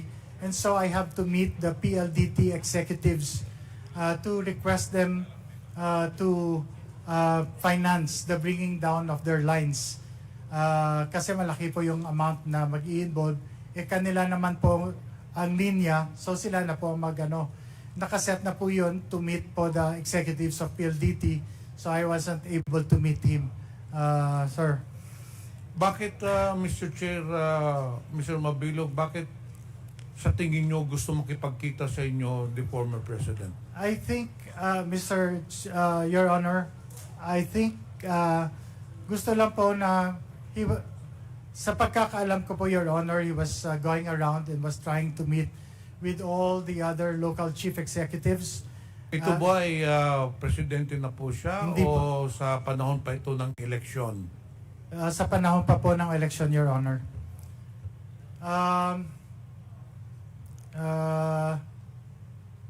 Yung isa pa po, Your Honor, is that Iloilo City, hindi pa po siya presidente, Your Honor, Iloilo City was always compared to Davao City. I have here po all the newspaper articles with me that would show that even Solita Monsod compared myself to then Mayor Rodrigo Duterte. So palagi po kino-compare kami po. So again, these are only my assumptions and presumptions, Your Honor, because I never had I never really knew what was the main reason. So in kung short, bakit ganun po. Mr. Chair, in short, Jed, you're trying to say to this committee that the reason why your name was included in the narco list of the former administration is that it is because purely of politics. Dahil po ba kayo ay hindi sumuporta noong 2016? Yung po ba ang sinasabi ninyo dito sa komitiba na sa tingin ninyo, sa opinion mo, kaya ikaw bineltahan, ikaw ang binilikan, nilagay ka sa narco list dahil hindi ka sumuporta noong during the 2016 presidential elections. Ganun po ba? Yes, Your Honor. Kasi ang resulta po, Your Honor, ng elections na yon, President Rodrigo Duterte got only po 13.7% in the total number of votes in Iloilo City, which is his lowest percentage votes Sino po all ba over the nanalong country. presidential candidate doon sa Iloilo at that time? Your Honor, si Manuel Rojas po. Okay, dito po tayo sa paragraph number 4. So, nung nalaman mo, Mr. Mabilog, Mr. Chair, na ikaw kasama sa narco list, ano hong ginawa ninyo? Did you try to reach out to the police authorities to clear your name? Or did you ask some of your friends, dahil ikaw ay isang mayor, natural, may mga kakilala ka dun sa regional police office, meron kang kilalang mga police dun sa provincial police office. Hindi ka ba nagtanong-tanong bakit nasali yung pangalan mo dun sa narco list?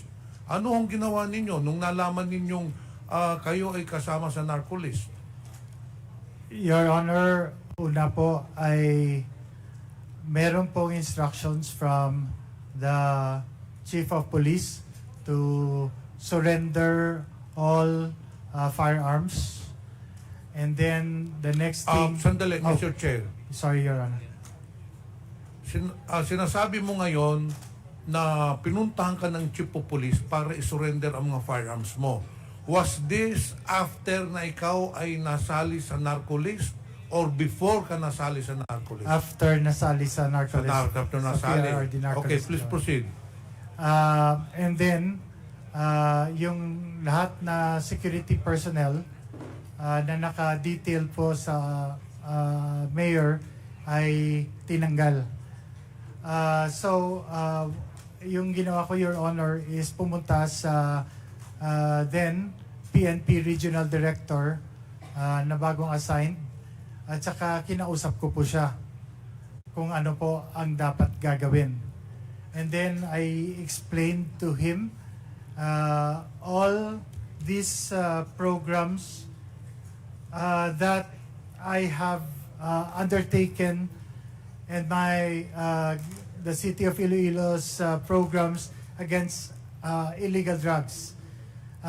Pinapaliwanag ko po na ito po yung mga programa namin, and that is why I was really wondering kung bakit po ako na isama sa lista po. Mr. Mabilog, hindi nyo pa po tinanong yung regional director nung nagkita kayo, director, bakit ako nasali dito? Hindi ka ba nagtanong sa kanya?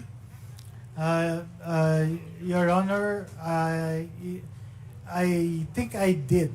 Kasi yun po, dala-dala ko po ito. Meron po akong compilation po executive summary of the Iloilo City anti-illegal drug programs from 2010 to 2016. Ibinigyan ko po sila ng kopya kasi I always have this. This was a requirement by PIDEA that we submit reports to them annually. So, kumpleto po kami ng data ng data to at saka yun po sinabi ko, sir, bakit po ako nasali? Bakit po yung Iloilo ay most shabulized? Na ito po yung mga programa po namin. So anong sagot niya sa iyo, Mr. Chair? Anong sagot sa iyo nung tinanong mo siya, bakit nasali ako sa narco list when in fact I am the one heading the anti-illegal drug campaign in Iloilo? So ano hong sagot ng regional director? Your Honor, sagot niya po na yung nanggaling sa taas, yung lista sa yung in-announce ng presidente, wala pa pong lista nun, sir, na Your Honor, na so in short, ibinaba. Mr. Chair, yung binabasihan lang ng regional director doon sa listahan na sinabi ng former president. Doon lang po niya nakuha yung pangalan ninyo without any validation. Ganun po ba? Yes, Your Honor. Dito po sa paragraph 6, Kindly wrap up, Congressman Pimentel. mahaba pa sana ito. Mr. Chair, can I have another 3 minutes na lang? Dito po dito na lang po tayo sa paragraph 7. Since the announcement of my inclusion in this list, I was subjected to repeated threats to my life. Former President Duterte publicly singled me out numerous times. Kailan ho nangyari ito? Yung pinakita ho ninyo? Yes, Your Honor.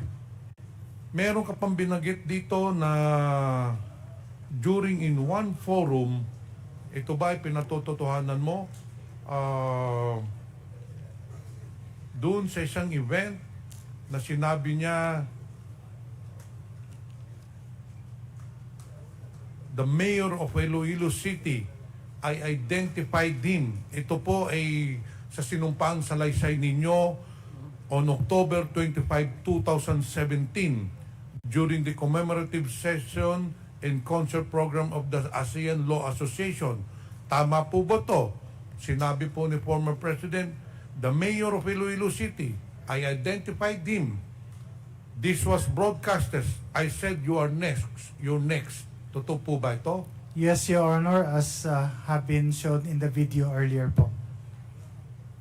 So, for several times, nung nandito ka pa sa Pilipinas, you have been threatened by the President, napapatayin ka, you're included in the narco list, and you deny this. Yes, Your Honor.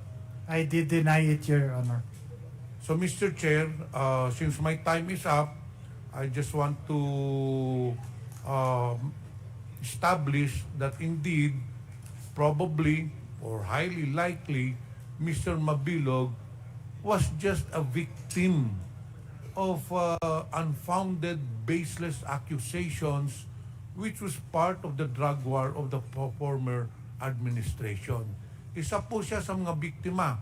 In fact, nandyan po sa affidavit niya, because of the several threats and because of several calls from different police authorities telling him, in fact, police colonels and police generals telling him na ikaw ang susunod na papatayin. And that is why Mr. Jed Mabilog left the country to save his life and to save his family. That is all, Mr. Chair. Thank you, Congressman Pimentel. Be assured that in the next round, or perhaps in the next committee hearing where the EJK topic will be deliberated, you will be given the priority to ask questions to former Mayor Jed Mabilog. Before we proceed with the next interpellator, let me acknowledge the presence of our honorable members, Congresswoman Daphne Lagon, Congresswoman Ria Gullas, Congressman Peter Juan Calderon, Congressman Lordan Suan, Congressman Eddie Bong Plaza, Congressman Ambrosio Cruz Jr., Congresswoman Marlene Primicias Agabas, Congressman George Patrol Bustos, Congressman Richard Gomez, Congressman Arnan Panaligan, and Congressman Gas Tambunting. Welcome to the committee hearing of the Quad Committee. So the next to interpolate is Congressman, let me remind the members that the topic for today is POGO. We just allowed former Mayor Jed Mabilog to issue a statement which was granted upon the request of Congressman Paduano. But we will proceed with the POGO issue later on. So to give our members the opportunity to ask question, the next in the list is Congressman Benny Abante, the chair of the Committee on Human Rights. You are recognized. Thank you, Mr. Chair. Magandang umaga po, Honorable Jed. Good morning, Your Honor. We should have invited you in our hearing in the Committee on Human Rights a long time ago. But palagay ko wala pa po kayo rito at that time. Yes, Your Honor. But let me ask a very important question to you, Mayor. Are you a religious man? Yes, Your Honor. How religious are you? I go to church every day, Your Honor. I regularly do the things that need to be done by a Christian I follow what our Lord, Your Honor. So you tells us believe? to do. So you believe in God, Mayor? Yes, Your Honor. I believe in Okay. God. Now, you know what the Bible says: "Justice is mine, saith the Lord; I will repay." Do you believe that? Yes, Your Honor. And I would even think that this Quad Committee can be used of God to exact justice to those that are guilty. Am I right? Yes, Your Honor. Now, you said in your speech today that you were included in the Malacanang initiated list. Am I right? Yes, Your Honor. So what do you mean initiated list? Your Honor, I received valid information that in 3 lists, my name did not appear there, Your Honor, and my name only appeared when it came from Malacanang, that PRRD list. I consider Your Honor as the Malacanang list. It means in the first 3 lists, your name was not included. Yes, Your Honor. Therefore, when you speak of the Malacanang initiated list, it means that your name is just placed in that list without even investigating if you are ever guilty of that. Yes, Your Honor. As a matter of fact, as what I've said earlier, that till today I don't have any drug-related case that has been filed to me in any court or any office for that matter, Your Honor. Okay, so Mayor, do you believe that it was the former president that actually put you in that initiated list that you're talking about? Yes, Your Honor. I believe that, Your Honor. Were the former president has an axe against you, or perhaps that your name was only given to him to be put on the Malacanang initiated list?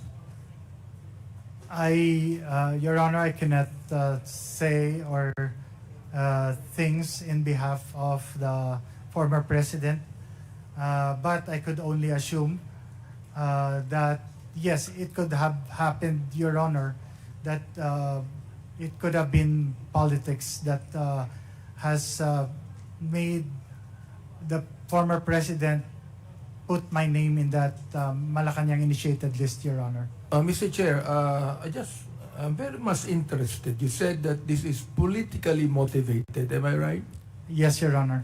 Therefore, there should be one in Iloilo that actually advised the president to put you in the Malacanang initiated list. Am I right? Could be, Your Honor. Would you tell us the name of that person that put you in that list? Your Honor, in politics, there's always a political opposition, and I cannot mention any name, Your Honor, because I might not be sure if that is the name of the person. But if ever it came locally, definitely it came from those who ran against me and lost, Your Honor, or those who were against me politically. Those who ran against you, but that were actually the people that are actually close to the former president. Am I right? I am not sure, Your Honor, if they have a personal relationship with the former president, so I cannot assume, Your Honor.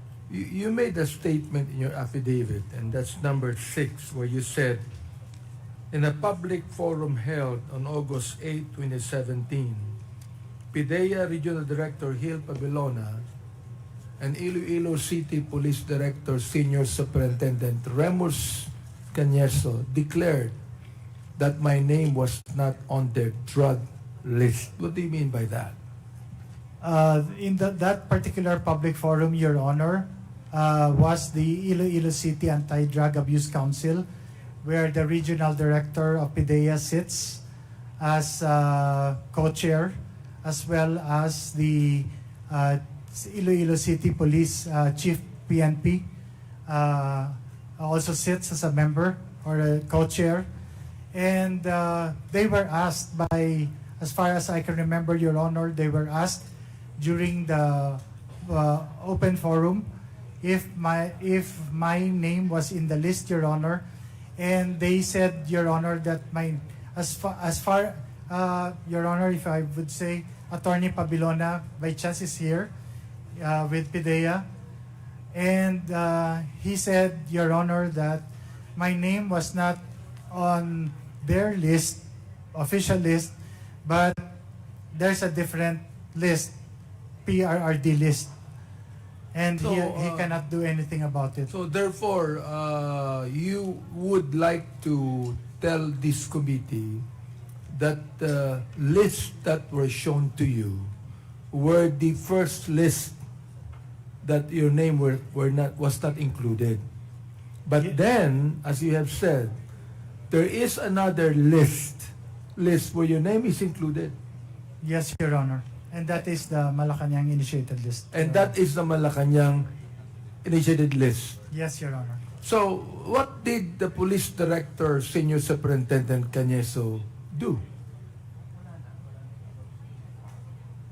The then city, they were under orders. Oh, sorry, Your Honor.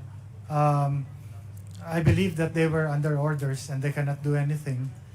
Because as a matter of fact, by chance, Your Honor, the regional director, then Regional Director General Gentiles, he gave Iloilo City and myself an award for the 2017 anti-drug illegal campaign. Immediately after, Your Honor, he was relieved. And He was relieved. he was relieved. And then, Your Honor, I am not so sure, but after that statement of Attorney Pabilona, then PIDEA Regional Director, that I was not involved in drugs, he was also relieved, Your Honor. So, I don't know if that is the reason, Your So, Honor. Mr. Chair, it means that if the PDA Regional Director Gil Pabilona retired, He was relieved, Your Honor. he was relieved. He was relieved. He did not retire. I'm sorry, Your Honor. The term might be wrong. But what I know that he was reassigned elsewhere. He just left and he was replaced by a new regional director of PIDEA. How about Police Director Cañeso? Is he retired? I am not aware, Your Honor, because I've been out, so I am not aware of his whereabouts or what has happened to him, if he has retired or not, Your Honor. Mr. Chair, I'd like to make a motion that we invite PDA Regional Director Gil Pabelona and City Police Director Cañeso on the next hearing for the EJK.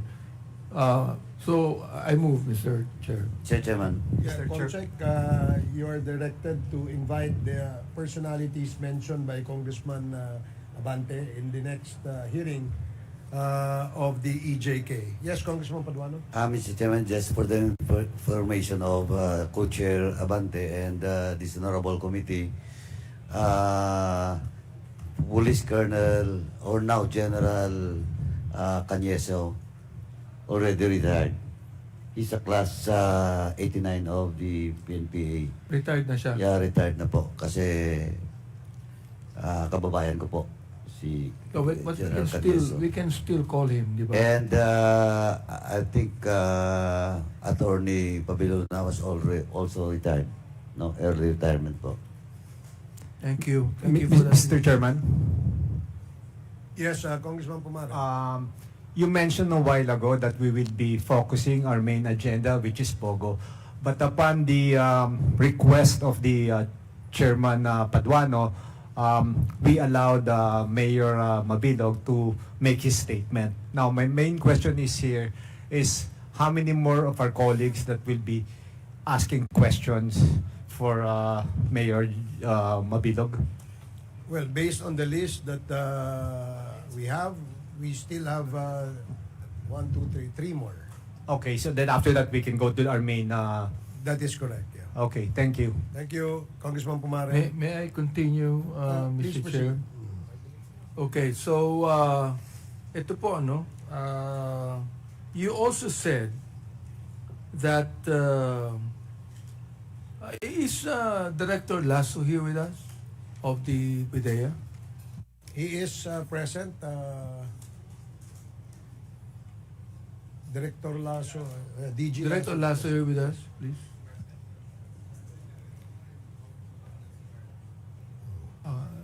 Can we call him? I'd like to ask him just one question. No? Anyway, you said in your statement here, number 11, that on August 28, you received an unexpected call from former PNP Regional Director Bernardo Diaz. And this Director Bernardo Diaz invited you so you could be able to meet with the then PNP Chief Ronald De La Rosa. Am I right? For what reason? Yes, Your Honor. The reason, Your Honor, was the information that I got was the then PNP chief was willing to help me clear my name, Your Honor. So it means that the PNP Chief Ronald De La Rosa believed that you are innocent? That is the statement that was given to me by then General Diaz, Your Honor. So it was not PNP Chief Ronald De La Rosa who told you that he believes that you are innocent? Your Honor, in a separate venue when I was already in Japan, and I called General Diaz.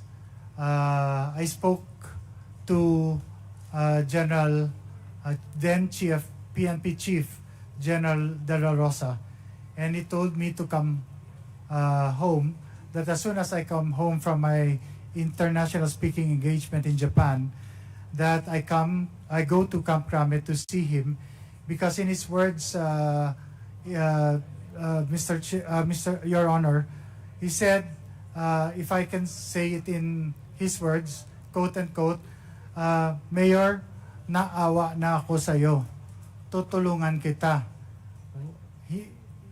Inosente ka. That was the statement. Yes, Your Honor. He told you to come home. But he told me to come home. Yes, and then Your Honor. there is another general, Bata, who expressed sympathy to you, and he told you to don't come home. Your Honor, yes, that is true, Your Honor. Immediately after that call with General Bato and General Diaz, I got a call on my Philippine cell and phone, and this was the general who introduced himself, and then he said, I'm just going to talk to you short lang, and then he told me not to come home, Your Honor. Yeah, he told you his voice was scream and said, do not return. Yes, Your Honor. But then PNP Chief De La Rosa told you to return. Yes, Your Honor. So you still believe that PNP De La Rosa is quite honest in telling you you are innocent when he told you to return, and the other general told you not to return? Your Honor, yes. As a matter of fact, I really did wanted to return. So that because this is my opportunity that then Chief PNP General Bato told me that he's going to help me. And But- Mayor Mabilog, you still have words. So then, Mayor Mabilog, PNP Chief General De La Rosa was not quite honest in his statement. At that time when I was talking to him, Your Honor, I believed in him. But after, Your Honor, I received that call from that general, then I did not believe him anymore. Okay, so we could be able to establish here, Mr. Chair, that the PNP Director General who told him to come home, and later that day or the next day? What do you mean, Your Honor? When another general told you not to return. Immediately about Immediately. 10 minutes or 15 minutes after that call, Your Honor. So ibig sabihin, nalaman kagad nung general na yan na ikaw ay pinapabalik ni Director General De La Rosa, and then all of a sudden he said, "Huwag kang babalik." Yes, Your Honor. Ibig sabihin yan, Mr. Chair, that totoo lang, naiisipin mo, napalagay mo itong si PNP Director General De La Rosa, hindi honest sa kanyang sinabi. I did not believe him, Your Honor, after that call of the other generals. So you did not believe him anymore. Yes, Your Honor. Who is that general? Can you tell us who the general is? Your Honor, if you would allow me, if you could do that on executive session, because, Your Honor, I actually, when I first came in, I called I called them to thank them for that call. And then, Your Honor, they said that if I mention their names, then it's their fear of life then that they're going to experience. Is he still active, Mayor? No more, Your Honor. I would like to move, Mr. Chair, that we have an executive session with him later. At the appropriate time, I guess we will consider an executive session in order to get that vital information that former Mayor Jed Mabilog would want to share with the committee. And perhaps he still have some names to reveal to us. Mr. Chair, what we're trying to do here is really investigate the very people that should really be investigated on this, because we're trying to craft legislation so that these killings would not in any way be done anymore in our country, di ba? Mr. Chairman, So perhaps, Mr. if I may, Chair, okay. yes. Mr. Chairman, if, in the spirit of time, no, if the good former mayor of Iloilo will allow it, maybe, Mr. Chairman, baka hindi na natin masyado ma-accommodate yung executive session to put that name in a piece of paper and submit to this Quadcom. Yes, Your Honor. In I can do confidence that. naman po, Yes, Your Honor. we will be holding it in confidence. I can do that, Thank Your you, Honor. Thank you very much, Mr. Your Chair. Honor. Okay, thank you, Congressman Dan Fernandez. Congressman Abante, you have 30 seconds left. Okay. Itong sabi ni former President Duterte, no? Ang sabi niya, saan na yung pinalatan mo, Mayor? Yun ba yung statement niyo, no? Saan ba si Mayor? Hanapin ko sila, magbalik ka dito. Nagmura, patayin talaga kita. Ibig sabihin talagang itong ating former president, merong galit sa'yo. Totoo po ba yan? Yun, sir, ang lumalabas, sir, dahil I'm wondering kung bakit ng former president ay talagang merong matinding galit sa'yo on that. Now let me ask you, Mayor, no? Why don't you file a case against him? Your Honor, first and foremost, as a Christian po, I have forgiven him already. The thing is, yes. And Your Honor, I will discuss that with my lawyers because I am made to believe that if a person is a president of then he is immune to cases. So I don't know, Your Honor. He is now a private citizen, Mr. Mabilog. And the thing is this, I do believe you that as a Christian we ought to forgive. Yes, Honor. Yet I still believe that we have laws in this land so that any crime committed should be paid for. Yes, And Your that is what the law says. Yes, Last Your 10 Honor. seconds, Congressman Abante. So therefore, Mr. Chair, I would like to just resolve this issue now, and I hope that Mayor Mabilog would be convinced in his own heart to file charges against those people that he believed would be because, Mr. Chair, more than 7 years he left the country, and he was emotionally disturbed and very much depressed, Mr. Chair. So I would like to suggest that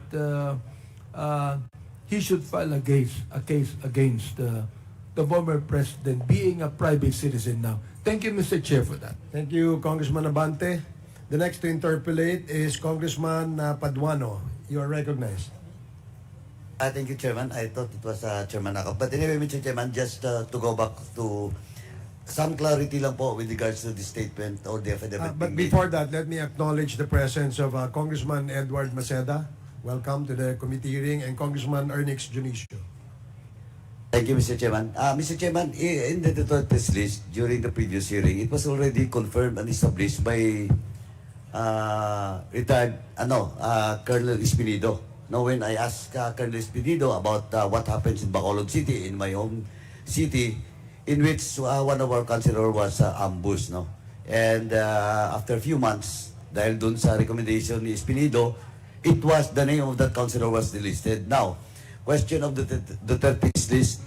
Ito lang po, para malinaw, it's either na totoo po ba yung Duterte's list, validated ba yung lahat nandun, dumaan ba sa vetting. Let me ask DG Lasso, with regards to the case of Mayor Jed Mabilog. DG Lasso, do you confirm that indeed in the PDL list as claimed by Mayor Jed Mabilog, wala pong pangalan niya sa PDL list? Yes, Mr. Chairman. But do you confirm that the name of former Mayor Jed Mabilog was in the list of Duterte's list? Yes, Mr. Chairman. Initially, it was not in the list, but later on, the list was his name was included. Okay, for the record, timeline tayo. When you say initially, it was not in the list, anong taon yon? Mr. Chairman, Your Honor, can I respectfully request our Director for Intelligence Service to explain? Because there is a little bit of a process that was involved, and he can explain, and you will understand how the Duterte list came about, Your Honor. In brief lang po, in brief. Yes, Your Honor. Pero we'll just focus in the case of Mayor Mabilog. Yes, Your Honor. It will be confined on the Mabilog case, Your Honor. Okay, so will the chair allows Chairman Barbers, will the chair allow? Yes, that is allowed, Your Honor. Thank you, Mr. Chairman.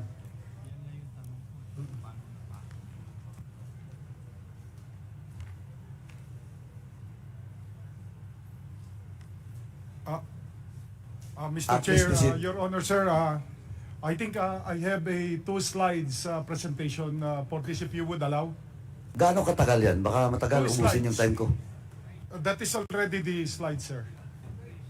So I will, actually, sir, I can go directly to the August 7. And on August 7, 2016, this is the same presentation that was earlier shown by Mayor Mabilog, and it can be played, please.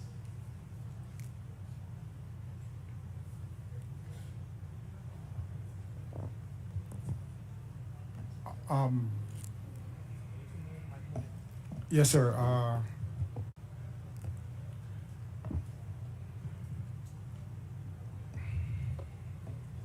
Julius Ronald Pacificador, Amtek Antique, Jed Mabilog, I think is the mayor, Iloilo City, Ifredo Salangotin Beta, Carles Iloilo, Marciano Malones, Okay. Maasin Iloilo. Sir, this is the first time that the President mentioned the name of Mayor Mabilog, sir. And this was August 7, 2016. If related to the list, sir, the first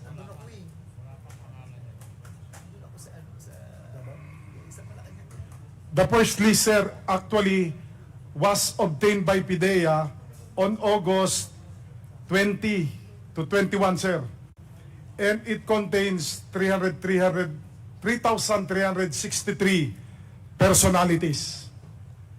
That is the first list. You're talking about the PRRD's list, ha? Yes, sir. It is officially called President's Drug List in paper, but then it became popularly known to be PRRD list. Please proceed. And only on, let me just mention first that the second list that you mentioned, sir, was obtained from the Office of the President, dated August 29, 2017.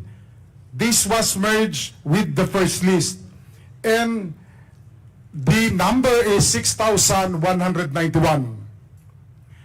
It was only on October 19, 2017, when the names mentioned earlier by the President, these were 159, including the name of Mayor Mabilog, but the rest were already earlier included. So it only 30 that was not yet included in the earlier list that were added. And that's why the number is from the second list of 6,191, it became 6,221. Next. Mr. Chair. Before we proceed with that, Mr. Chair, Chairman. Mr. Chair, can the PIDEA submit to us this list? Okay, let me again remind the members that the topic for today's committee hearing is on POGOs. And if you would like to discuss and deliberate issues pertaining to drugs and EJK, then we will have to schedule it for the next committee hearing. However, we only allowed PIDEA and former Mayor Jed Mabilog to discuss only for briefly the issues related to extrajudicial killings and others. So, if we can just probably ask PIDEA to submit to the committee the presentation you just made, so that in the next committee hearing of the Quad Committee, we will include that in the deliberations. So I hope the honorable members are well informed on that particular manifestation by the chair. So Congressman Acop. With the indulgence of the Honorable Paduano, Yes, one Chair. clarificatory question. PIDEA, noong in-announce ni former President Duterte yung pangalan ni Mayor Mabilog, wala pa siya sa listahan. None yet, sir. So nung pagka-announce, saka lang nailagay yung pangalan ni Mayor Mabilog. Yes, sir. Long after. Long after, Yes, okay. Thank you, Mr. Chair. Thank you, Honorable Paduano. Thank you, Mr. Chairman. Mr. Chairman, can I proceed? Proceed. Thank you. So, yung PDEA, at least na-establish na the name of Mayor Mabilog was not listed in the original list.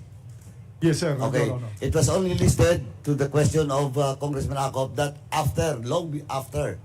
Kasi 2016, yung statement of the former president, October 2017. Correct, sir. Na ilagay. And kasama doon yung mga, sabi mo, kasama doon yung mga additional 30 names. Yes, sir. Okay. So it was already established. Now, going back to, so do you confirm now that Mayor Mabilog name is not listed in the official, vetted, validated list of the PDEA? Let me explain, sir. After that pronouncement, sir, that would automatically trigger the law enforcement to conduct validation, sir. And so there were reports already after that. By 2018, sir, we were receiving reports. Although I am not saying that this actually confirms. These are reports, sir, about Mayor Mabilog, not necessarily confirming. But direct na lang po, diretsong pagkatanong, diretsong pagkasagot. Is the name of Mayor Mabilog was officially in the list?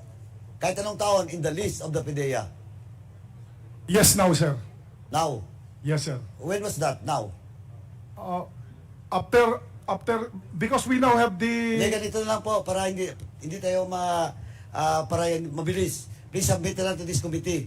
Kasi gusto ko makita yung timeline. Ngayon, established na po na in the first list of PRD's list, wala po. Diba? Then, October 17, saka po, inilagay yung pangalan ni Mayor Mabilog.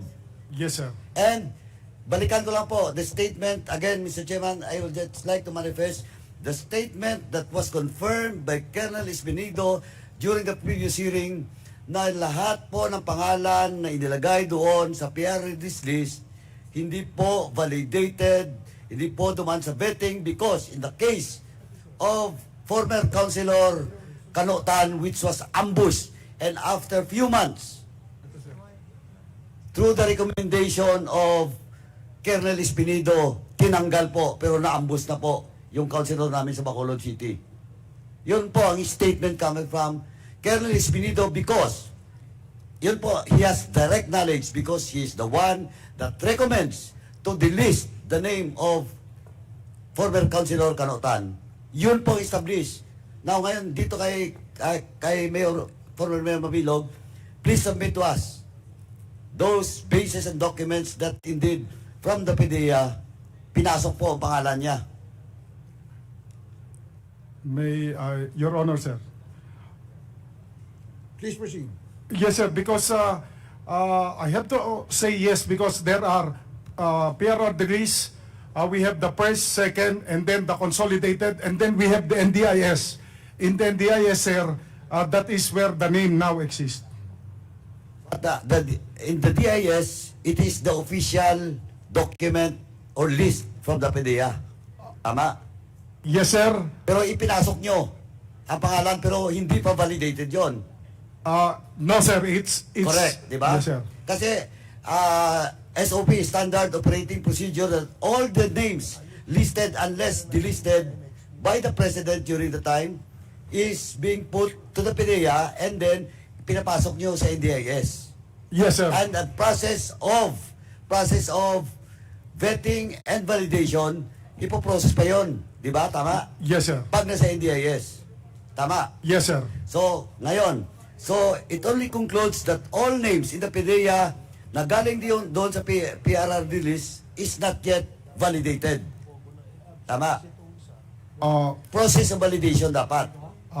Sir, at some point in 2019, the remedy was approved, so that was validated already. The remedy, meaning this was already approved. The guidelines was approved by the Malacanang, so it became now the official validated list, sir.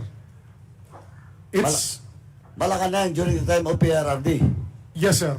Okay, but now, We have already submitted that this be deactivated because this was created by Malacanang, so we have to also seek their approval, sir.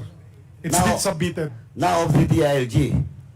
Yes, sir, chaired by the sige, DILG, at least malinaw. Anyway, Mr. Chairman, let me proceed with the next question to my question to Mayor Mabilog. Mayor Mabilog, as you mentioned in your affidavit and that's asked by the members of this committee, sabi mo po, tinawagan ka po, you talk to General Bato. And 10 to 15 minutes after, tumawag po yung isang general na hindi mo po ngayon mapangalanan, but you will name that general during the executive session. Now, question, bakit mas naniwala ka sa tumawag sa iyo na general kaysa assurance na binigay sa iyo ni General Bato de la Rosa at that time? Because any shade of doubt should be considered seriously. At saka alam ko, sir, na alam ng general na yon na pinapabalik ako ng Chief PNP. So I really didn't take the chance no more, Your Honor. Ay, po. Tanong po, ganito. Kasi, of course, maniwala ka lang kung kilala mo, kung malapit sa'yo, kung you have acquaintances in the past, no? And in your affidavit, you also mentioned about texting your wife, no? Na huwag pumunta sa krame. Is it the same person? No, it's different, sir. Different. Different. So, yung nag-text sa wife ko ay asawa po ng isang PNP colonel. Tapos yung nakausap ko ay yung colonel. Tapos yung this is a different person from the general who called me. So, the general who called you, kilala mo talaga. That's why you believe in his warning compared to the assurance given to you by General Bato de la Rosa. I believe in the credibility of that general. Okay, at least it was a service. And the wife of that certain colonel, close ba sila ng wife mo? Magkakilala? May kwenta siya? Magkakilala siguro, sir, because but I don't know how close they are. Okay, anyway. Now, you mentioned about if you went to Camp Crame, dalawang pwedeng mangyari. Based on the accounts in your affidavit, you were told na you will pinpoint a certain former senator and a certain presidential. Can you mention again the name of that senator and that presidential? Your Honor, if you would allow me, I can write their names also. Your Okay. Honor. So you cannot mention now, Mayor? If I ask you, better you answer yes or no. Is it Senator Maroas, former Senator Maroas? Yes, sir. Oh, is it former Senator Drilon, which is your cousin? Yes, sir. Oh, ayun. So, Mr. Chairman, kaya ko tinanong yun kasi from the very start in the statement, affidavit of Mayor Jed Mabilog and these preliminary remarks, it is all about politics. It is all about politics. Kaya, yung Duterte's list, again, from the statement of Colonel Espinido, napakalinaw po na it does not gone through vetting and validation. Pagkalaban ka sa politika, nasa listahan ka. Yun po. Now, and lastly,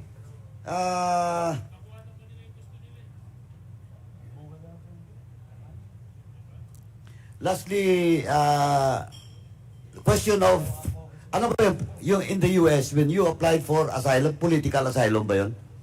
Yes, Your Honor.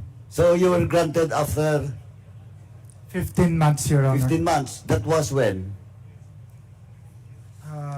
March of what year? of 2019, Your Honor. 2019. Of course, if you were granted political asylum in the US, they have the basis for granting you political asylum. Yes, Your Honor. And what is the basis? In jest na po. They just gave the approval, Your Honor, that the political asylum has been granted. In your request or application, ano pong jest na po, ano pong nakalagay doon? Why should the U.S. government grant you that political asylum being requested by you? Threat of life because of the no basis of accusation on illegal drugs, Your Honor. So do you have any document with regard to that granting you the political asylum? Yes, Your Honor, I have it. Okay, please submit to this committee that, for the record of this committee, please submit that document coming from the U.S. government granting you political asylum on the basis that you have threat of your life. Yes, Your And Honor. political in the sense, dahil political yung basis on that threat to your life. Yes, Your Honor. Actually, Your Honor, I think it's attached in the affidavit. Thank you, Mayor. For now, Thank Mr. you, Your Chairman, that's all for now. Thank you. Thank you.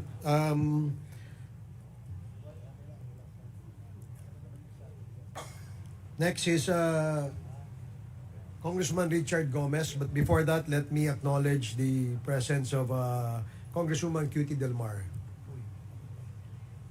I'm sorry, it's Congressman Fernandez. It's not Gomez, I'm sorry.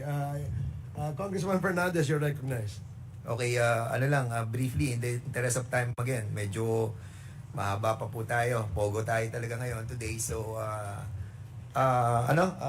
Mayor, Jed, kasi naalala ko, I was also a mayor during that time. Yes, Your Honor. That the former president pronounced those mayors who were included in that list. Yes, Your Honor. And I was a little bit scared as well kasi andun tayo sa Malacanang. And I remember the name Mayor, I was asking the good chairman ako, the name of Mayor ng Cebu was Mayor Loot.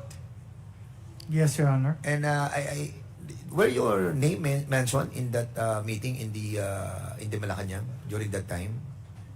No, Honor, Your Honor. Wala ka po.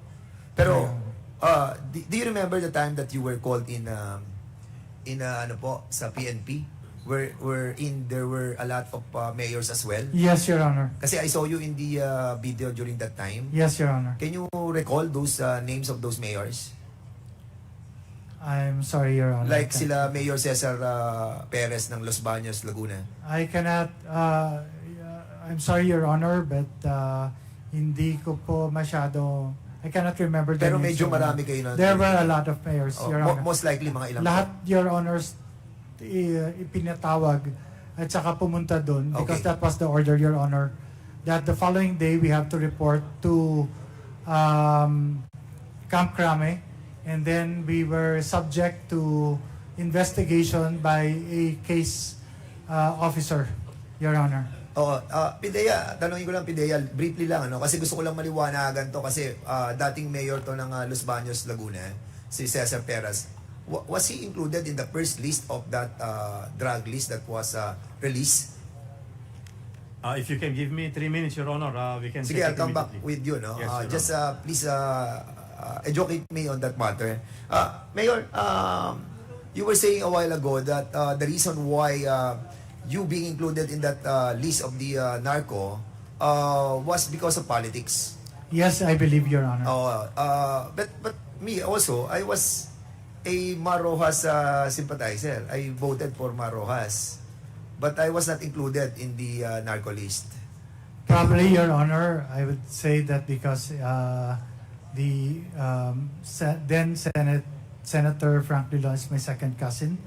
And number two is the former president got the lowest percentage votes all over the country in Iloilo. So I really couldn't prove this, Your Honor, but I just think that that is the reason, Your Honor. In other words, you cannot think of any other reason to justify why you were included in that narco list. Yes, Your Honor. Okay. Meron pa ako isang tanong lastly, no? Yung pong tinatawag po nating moment that a certain a general called you, no? Yes, Your Honor. 10 minutes lang po yun di ba? Na magkasama.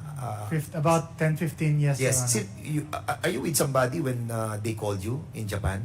I was by myself, Your Honor, because I was on my way to the international conference. Oh, and you believe also that General Bato, who called you 10 minutes before, he was with that certain general when he called you? Yes, I would think so, Your Honor. Dahil ganun kabilis yung Yes, Your yung information that was given to you. Anyway, siguro kay ano na lang PDEA, can you kindly give us the list kung kasama yung kasama ba?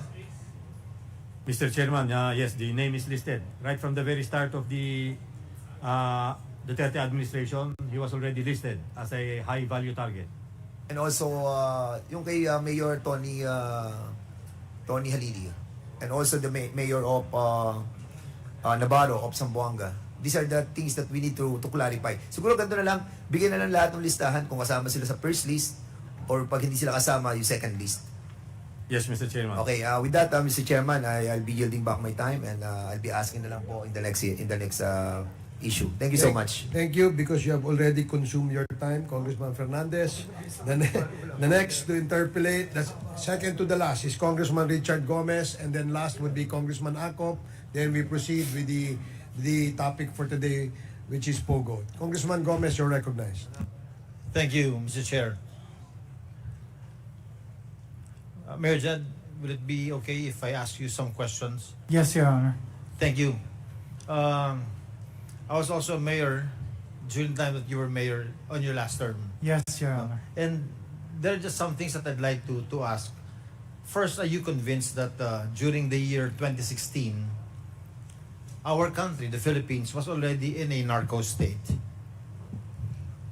Do I recognize it? Do you think that the country was already in a narco state at that time? Your Honor, I was mayor of the city of Iloilo. What I could speak of, Your Honor, because I don't have the data in the national level. Yes. So all that I have is as far as the city of Iloilo is concerned, Your Honor. With regards to Iloilo, during your term, was Iloilo drug-free or drug-cleared? Your Honor, there were existing drug personalities in the city of Iloilo. But as what I've stated earlier, Your Honor, that as far as being mayor is concerned, the function is for policies and guidelines, while the enforcement is based on PIDEA and the police and the PNP, Your Honor. And every month, we conduct our anti-drug abuse councils meetings, wherein the PIDEA regional director would report, as well as the Philippine National Police would also submit and do their own presentations on the report. And while Iloilo City recognized, but as I've said, Your Honor, the report of the PIDEA then regional director, Paul Ledesma, said that Iloilo was only third least affected in the country, Your Honor. So, and since they are in charge of all the data, I believed in him, Your Honor. So, Mayor, will you agree with me if I say that a city can be drug-cleared or drug-free if the mayor wants it to be, together with the help of the PNP?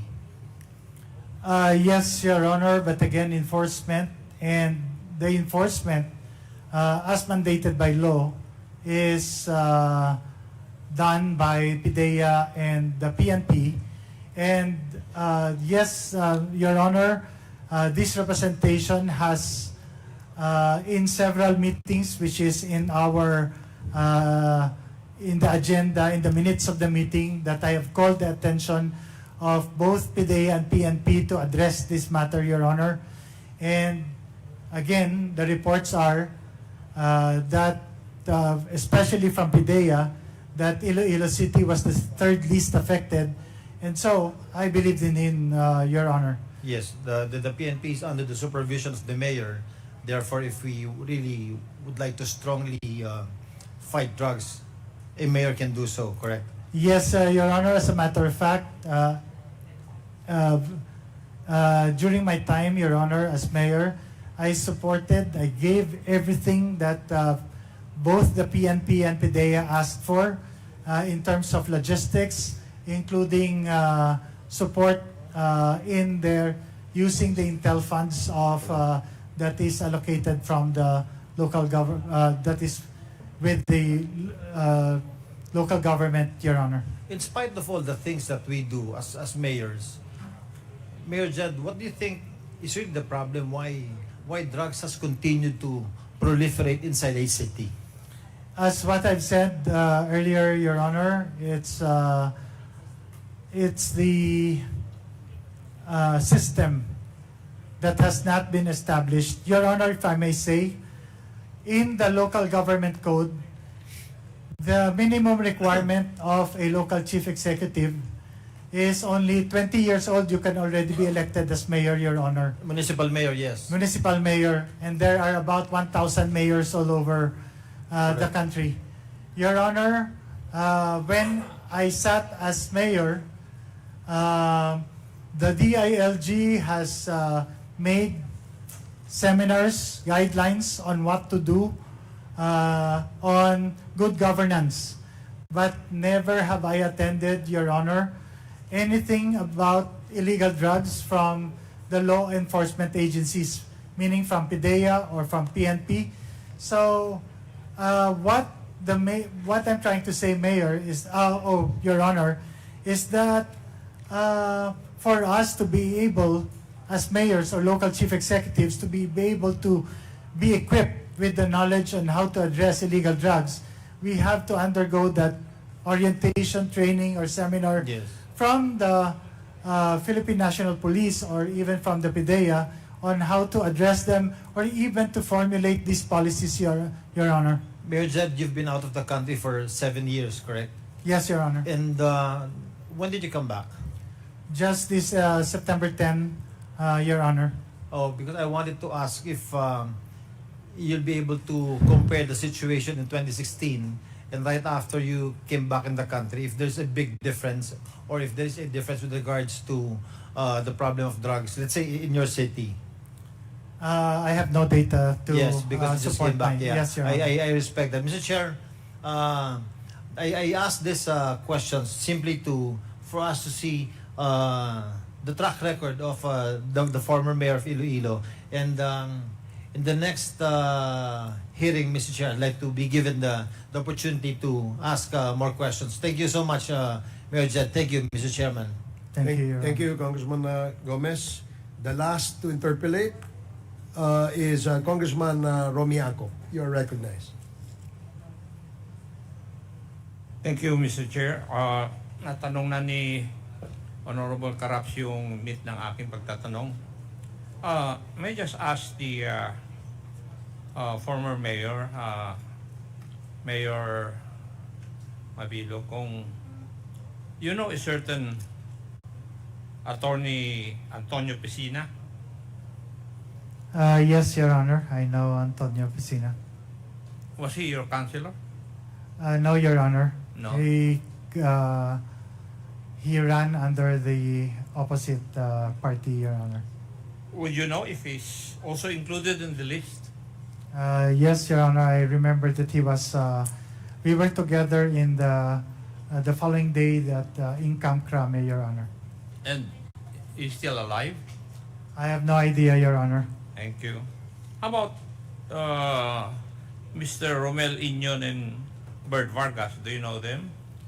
Yes, Your Honor. Mr. Romel Inyan ran against me in 2013. And Mr. Bert Vargas, Your Honor, I know him. He is the husband of a schoolmate from UP, Your Honor. And would you know whether it's true that he was arrested for alleged possession of illegal drugs at a checkpoint in La Paz District in Iloilo City? I was informed, Your Honor. Thank you. At that time. And he was also a mayoralty candidate. Oh. Would that be true? Mr. Bert Vargas, Your Honor. Are you referring to Mr. Bert Vargas, Your Honor? Yeah, Mr. Inyon. Mr. Inyon was a mayoralty candidate who ran against me in 2013, Your Honor. How about certain, I think he's already deceased, Mr. Daniel Fajardo? Yes, Your Honor. He is already deceased. I know him, Your Honor. And Manuel Mejorada? Yes, Your Honor. He was the former provincial administrator and he's now serving time, Your Honor. Pero sila po ang nagkaso sa iyo. Yes, Your Honor. Thank you. Now, may I know if a certain Mr. Jeffrey Celis, otherwise known as K. Eric, was your former spokesperson? Yes, Your Honor. Mr. Jeffrey Celis was my spokesperson in the year 2012. But upon information of a city councilor in 2013 that he and his family went to Boracay and used my name to spend his vacation in Boracay, upon learning that, Your Honor, I terminated his service. So, since 2013, he was no longer connected with me, Your Honor, and I don't know what happened to him after that. It is his own thing, Your Honor. In paragraph 5 of your affidavit, you said, one name was described to be a member of the House of Representatives despite not having been elected to any public office. Were you referring to Mr. Celis? Yes, Your Honor. His name was mentioned during that fateful night that he is a member of the House of Representatives, Your Honor. And his name was included in that list also where your name was included? Yes, Your Honor. Magkasama po kayo according to the list. Okay. May I know, yung mga sinabi ni Mr. Celis, siya nagpatotoo lahat ng paratang po sa inyo ni Mr. Romel Inyon, nakasangkot po kayo sa illegal drug. This is the first time that I've heard of it, Your Honor. Hindi, tinatanong ko lang kung alam po ninyo yun. No po, Your Honor. Thank you, Mayor.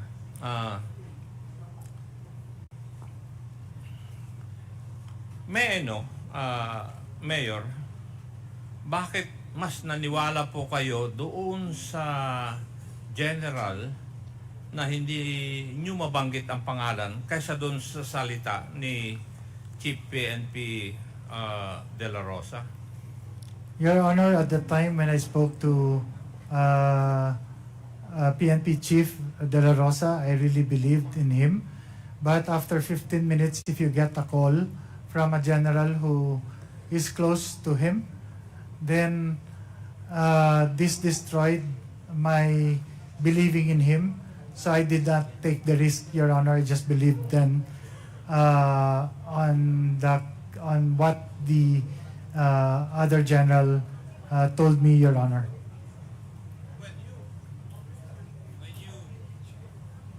When you were supposed to meet with General De La Rosa, and it was postponed, I think, 2 times according to your statement. Yes, Your Honor. Yes. Who made the calls to you regarding the postponement? I think it was General Diaz, Your Honor. Your RD then? Former Your regional. former RD, yes. Yes, Your Honor. Okay. Are you friends with General Bernardo Diaz? No, sir. He was assigned on the latter part, I think in 2016. And I have never established a friendship with General or personal relationship with General Diaz, sir. Pero, Mayor, from your statements, there were 2 generals who were with your side. And it was only, according to your statement, General Bato, who was not on your side. One colonel, Your Honor, one colonel and one general. The one colonel called first before, and then when I spoke to General Bato, this general gave me a call. So, parang it supported the statement of the colonel. So that's why, sir, I wasn't able to think no more. I just believed in the last caller, who was the general, who told me not to proceed, sir. Because for the reason, sir, that previously there are already several cases that have been with the chief PNP, but what happened is in the end, they died, sir. So that's why I just all that I thought was to preserve the life of myself and my family, sir. So, the last call that you got from the officer, is that officer close to you? Or close to your family? No, sir, not that close, sir. And you still believe him? Yes, sir. We were introduced, and he was a former Iloilo City, but not at my time as mayor. So, but yes, I believed him because he was very sincere in telling me that information, sir. Thank you. Thank you, Mr. Chair. Okay, thank you, Congressman Acop. Yes, Congressman Pimentel? Mr. Chair, I think Congressman Acop is the last interpolator. I know that the subject matter now is POGO. However, Mr. Chair, we invited the one resource person who came all the way from Cebu, former Tommy Osmena. I think it would be proper for us to hear from him if he has anything to say, Mr. Chair. Lumipat pa po yan, galing ng Cebu, pumunta lang po dito, Mr. Chair. Okay, so we will allow our former colleague, former Congressman Tommy Osmena, former Mayor of Cebu City. But before that, let me acknowledge first the presence of Congressman Roman Romulo and Congressman Raoul Danniel Manuel. So, Mayor Osmena, we will allow you to address the Yes. Quad. Thank you very much, Mr. Chairman. Yes, I was made aware in the previous hearing that Colonel Garma said that our differences was personal. I just want you to know, Mr. Chairman, that I did not know her from Adam. But when she was going to be assigned to Cebu, somebody gave me a report from the PCSO, which I'm willing to submit to the committee, that says that when Garma, it is signed and acknowledged by the DILG, copies furnished to the NBI. Let me get to the heart of the matter. It says that when Garma was head of CIDG, she was collecting 1 million pesos a week. I cannot accept this for Cebu City. And her backband was a certain SPO4 Art.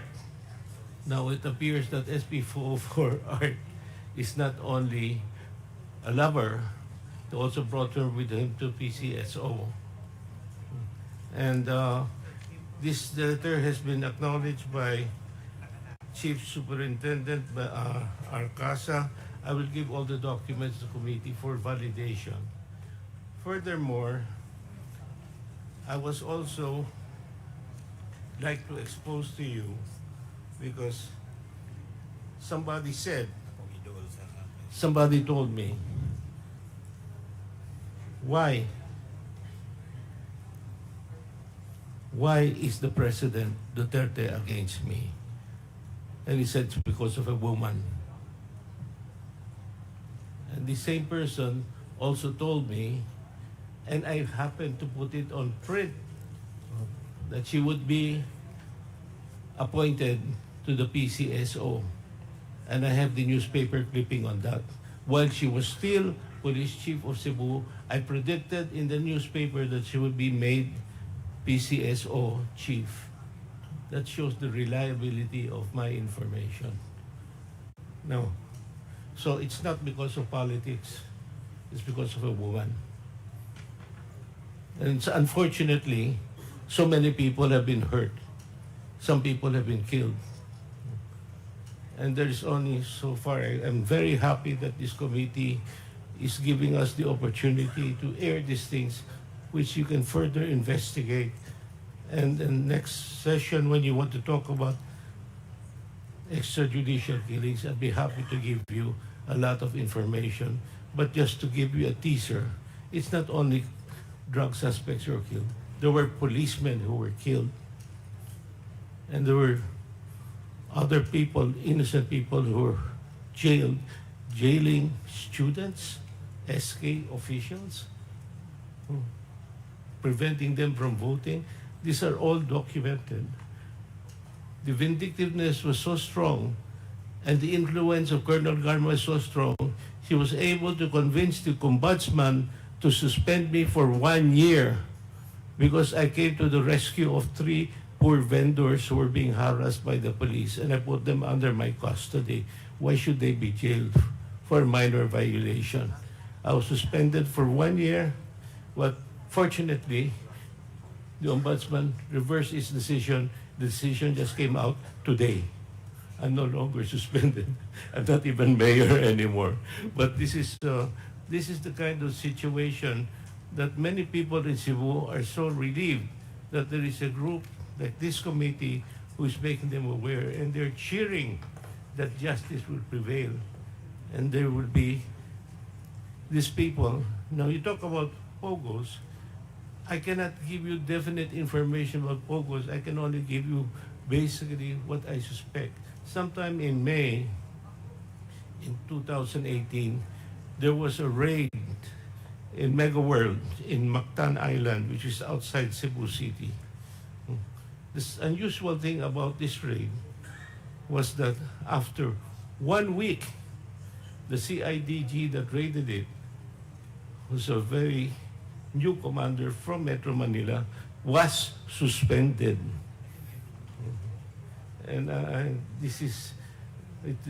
can give you articles on that matter.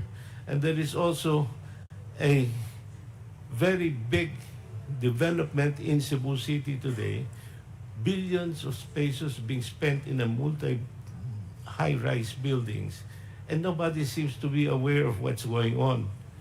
And it is owned, allegedly, by someone who's very influential with the Duterte administration, which is Michael Dino, former presidential assistant. And he's closely associated with some of the people that I feel is associated with all these POGO activities. So that's what I have for now, Mr. Next time I'll be more than happy to provide information on the extrajudicial killings. Okay, thank you, Mr. Chair. Mayor Tommy Osmena. I still remember the last time that we were talking about this PCSO issue with Garma. We were trying to find out that a certain Art Solis. And I came across with the Art Solis in your Facebook. And we have seen, and we, take a shot of it and then discuss it in here. Now that you have all the documents pertaining to that it only mentions issue. a certain art. Yes, you mentioned certain art. Yes. But we are validating that art is the Art Solis that we are talking about. And we are talking the same person. And as a matter of fact, that Art Solis right now has been under our, the order of contempt. And we're trying to look after him. And you are the one who mentioned in your Facebook that there is a certain relationship between that art and Garma. Yes. And that's the reason why we discuss it in this hearing. You have given a lot of information, but what this chairman would like to ask for the all the documents that you have brought along with you to be submitted in this Congress for our perusal. We'll turn it over. Thank you so much, Mr. Chairman. And finally, also, Mr. Chairman, that information that you have gotten about the operation of POGO, kapag nare-relieve ang mga opisyales, I think that is quite true. Thank you so much, Mr. Chairman. Thank you, Congressman Dan Your Honor. Fernandez. Since the Your thank Honor. you, Congressman. Yes, is this related to... No, Your Honor. Can I be excused, Your Honor? Oh, yes, yes. You will be excused. Wait. Okay. Thank you. And Mayor Osmena, we do hope that in the next hearing of the Quad Committee, we will extend an invitation to you, and hopefully you can join us in the subsequent hearings of the Quad. Thank you very much. It will be, I would be very grateful on the part of the Cebuanos to tell you what's going on in Cebu. Okay, thank you. Thank you very much, Mayor Mabilog. Thank you very much, Mayor Osmena. Now we will proceed with the topic for today, which is the topic on illegal POGO. Finally.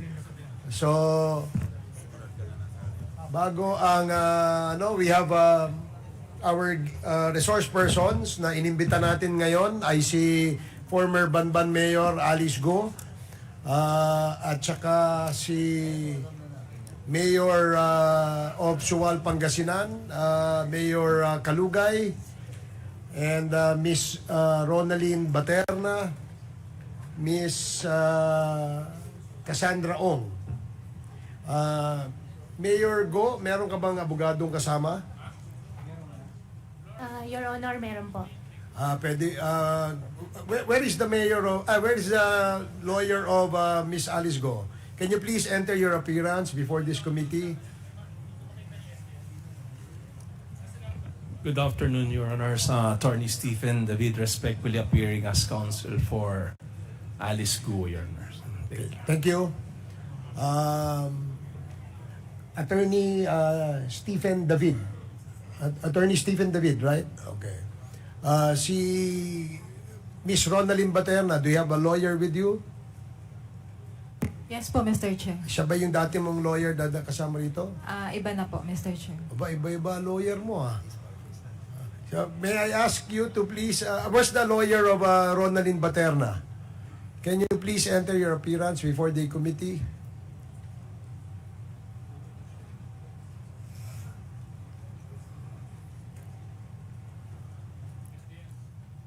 Mr. Chair, good morning. I'm Attorney Romar Cambri, respectfully appearing for Ronaline Baterna. Attorney? Romar Cambri.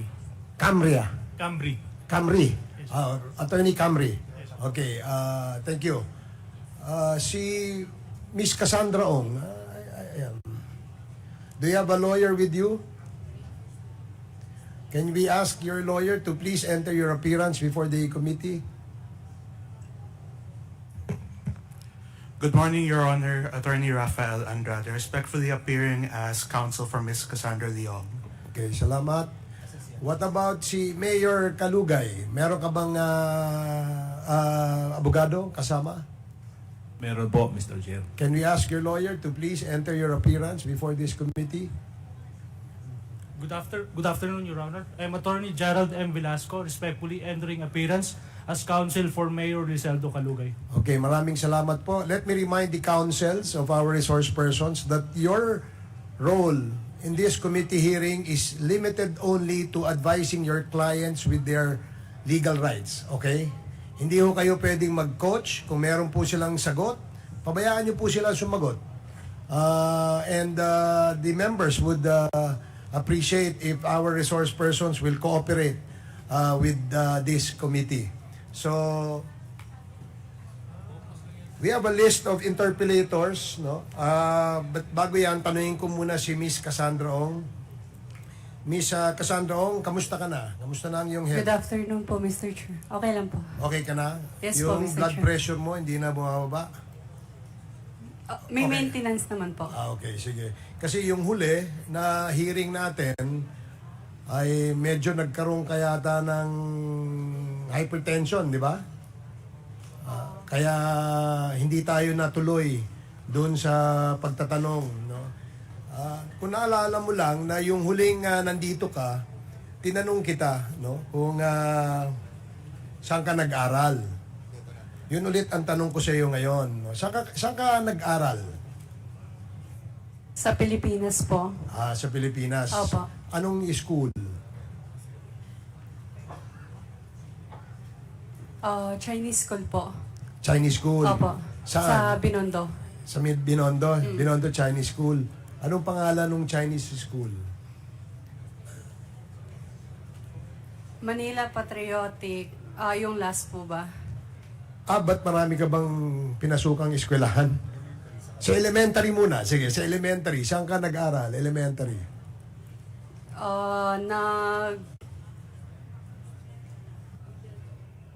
Pinakalas ko po is Manila Patriotic School po. Manila Patriotic School sa Binondo. Yes po.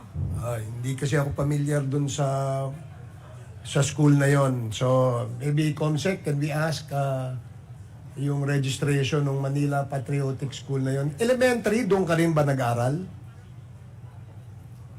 Elementary lang po yung inaral ko. So high school, hindi ka na tumuloy?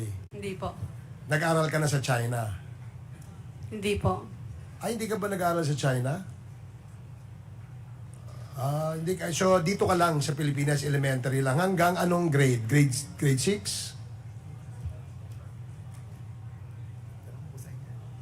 Grade 6? Hindi po yata natapos eh. Grade 5. So, meron akong picture dito. Nakatoga ka ng graduation. Ito, mukhang high school graduation yata to o college. Can we ask the page to please show this to Miss Casiong? Anong school to? Public school po yan, ALS po. Pero po, hindi po yan natapos. Bali, parang pumunta lang ako ng ilang beses. Pero yung ALS, di ba, high school yan?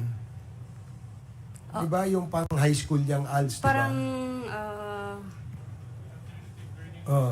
Alternative Learning System, di ba?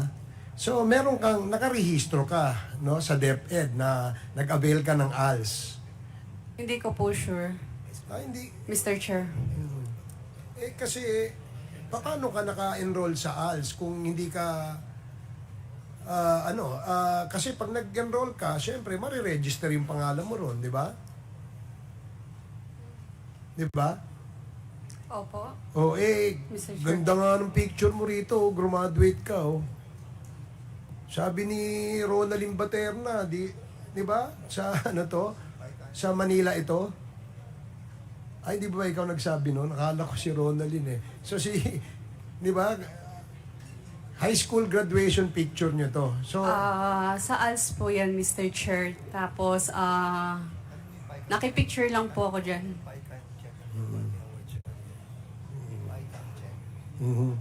Hindi, kasi uniform yata ito ng Chiang Kai-shek. Hindi ba? Hindi ka ba sa Chiang Kai-shek? Chiang Kai-shek Award.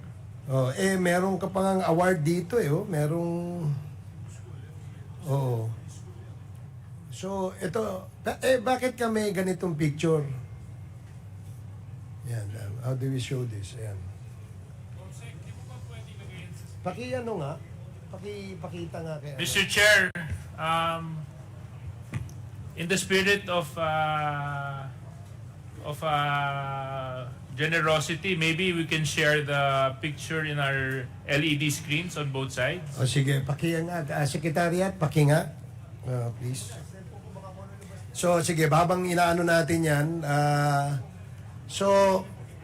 nagpa-picture ka lang ng toga.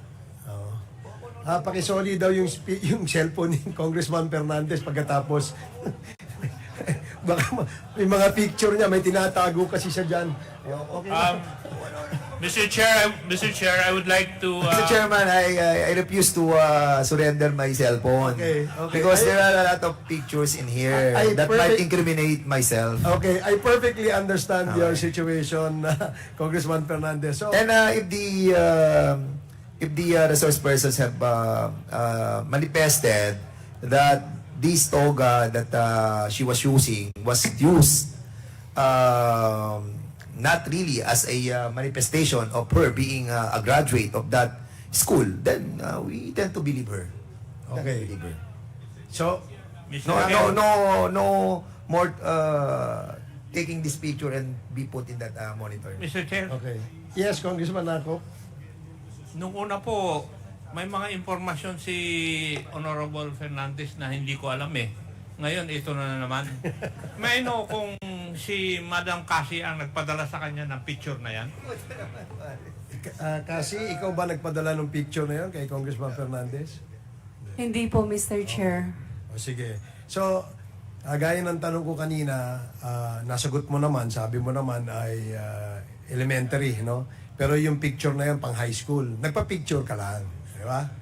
Okay. Saan mo ginamit yung picture na yan? Na naka-toga ka?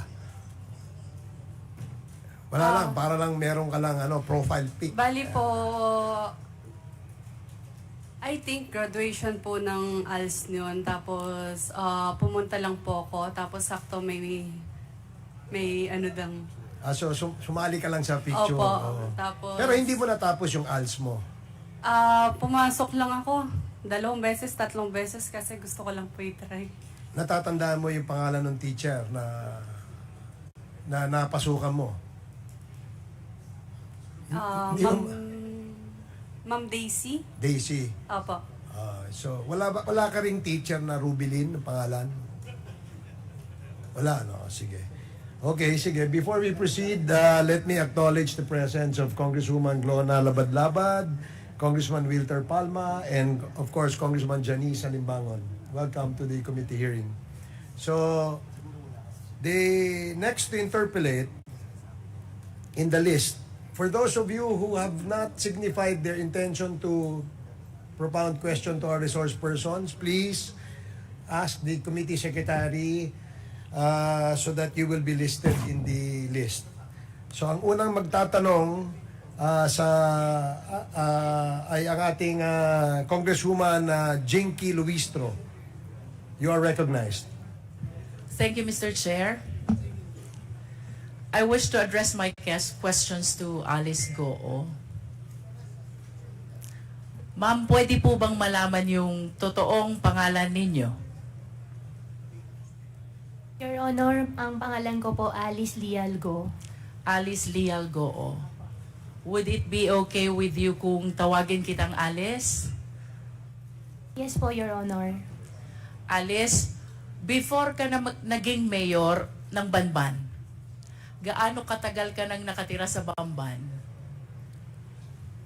Your Honor, hindi ko po maalala yung exact years, pero matagal na po ako sa Bamban. Can you at least give me an approximate length of years? More than 10 years ba? O more than 20 years? More than 20 years po. More than 20 years. And you will agree with me that 20 years stay in Bamban is really long enough. Diba? And I would assume also na imbibe mo na ang kultura, ang pamumuhay, at maging ang ugali ng mga taong nakatira sa Bamban. Tama ba ako? Can you please enlighten us? Ano ang kabuhayan doon sa Bamban 20 years ago? Your Honor, nakatira po ako sa Bamban. Pero as what I mentioned din po sa Senate before, nasa loob lang po kami ng farm ng piggery. Hindi po kami masyado lumalabas. Pero as what I understand naman po sa municipality po ng Bamban ay farming po. Farming is the main industry in Bamban. Ma'am, if I'm not mistaken po, farming and quarry. Farming and quarry. Alin ang mas lamang? Yung bang farming or yung quarry? Your Honor, tingin ko po farming. And marami pong farmers. Mas marami ang farmers kesa sa mga quarry workers. Tama ba? Yes po, ma'am. That was 20 years ago. Now let's move a little forward. 10 years ago, kumusta ang buhay sa Bamban? I believe 10 years ago, ganun pa rin po, Your Ganun Honor. pa rin. So would you agree with me if I would say, from the point of view of an ordinary resident of Bamban, bago ka naging mayor, how do you appreciate the life in Bamban? Madali ba? Masagana ba? Mahirap ba? I believe, Your Honor, hindi po madali para sa kanila at tingin ko rin po, marami pa rin po yung mahihirap. So, you will agree with me if I would say, mahirap ang buhay sa Bamban. Your Honor, tingin ko po hindi naman po lahat, pero for sure po meron po. Alin ang mas lamang ang mahirap? Your Honor, mas lamang po ang mahirap. Mas lamang ang mahirap. And soon enough, Mayor, tumakbo ka bilang mayor, di ba? Tama bang isipin na because of your observation, na mahirap ang buhay sa Bamban, na antig ang kalooban mo, naawa ka sa mga tao, nangarap ka para sa kanila, ng kaginhawahan. Tama ba yun, Mayor? Your Honor, that's one of the reason din po. So you confirm na ang dahilan kung bakit tumakbo kang mayor, gusto mong paunlarin ang mga tao sa Bamban. Your Honor, that's one of the reason po, opo. May I know, Mayor, nung na-elect po ba kayo, ano pong type of municipality ang Bamban as to income classification? Your Honor, second-class municipality po. Second-class municipality. And if you still remember, magkano ho ba ang kita ng LGU ng Bamban being a second-class municipality? Your Honor, I have no figure po and hindi ko po maalala po yung data po. But nevertheless, Ma'am Alice, you recognize the fact na iba kung mayor, iba kung mayor ka, kung ang pag-uusapan natin ay ang pangarap mong mapaunlad ang Bamban. Tama ba yun? Opo. And the reason kung bakit ka tumakbong mayor, gusto mong paunlarin ang Bamban because you believe na pag naging mayor ka, marami kang pwedeng gawin sa Bamban. Tama ba? Opo, Your Honor. And one of these things that you can do in Bamban, you can invite and welcome investors. And naniniwala ka rin na itong mga investors na ito, itong mga business establishments na ito ang magpapayaman sa Bamban at ito ang magpapaalwan ng buhay ng mamamayan ng Bamban. Tama ba? Ang belief ko po ay pag nakapag-invite po ng more investors po sa bayan po namin, mabibigyan po ng mas maraming work opportunity po sa mga constituents po namin. And let us move forward, Ma'am Alice, 2022. Tumakbo ka na at umupo ka na bilang mayor. Of course, you confirm that because that is a common knowledge, no? I'll be showing some pictures, ma'am, ha? I hope you please enlighten us kung sino itong larawan na ipapakita ko sa iyo. I am referring to the picture on the right of the monitor. Opo. Alice Leal Goo, Bamban. Kayo po ba ito? Yes, Your Honor. And can you please enlighten us, ano po ba ang nakasulat dito sa poster na ito? Your Honor, ang alam ko po dyan, yan po ay isang newspaper po na from the, I think, Chinese community na kinakongratulate po nila. Yung daddy ko po. Yung dad ko po kasi isang Chinese. And why are they congratulating your dad who is also a Chinese? Sila po yung, since Chinese, tingin ko po since Chinese po sila, at nag-congratulate po sila through Chinese newspaper. I consulted some people who know how to read these Chinese characters.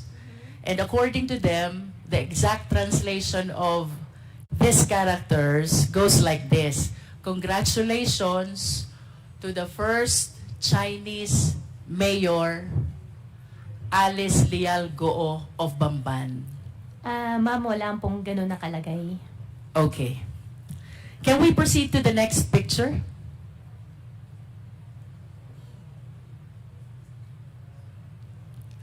Can you please enlighten us who is in this picture? Ma'am, for that question po, I think I cannot answer. I invoke my right against self-incrimination since may pending case po sa akin about the citizenship. About the citizenship.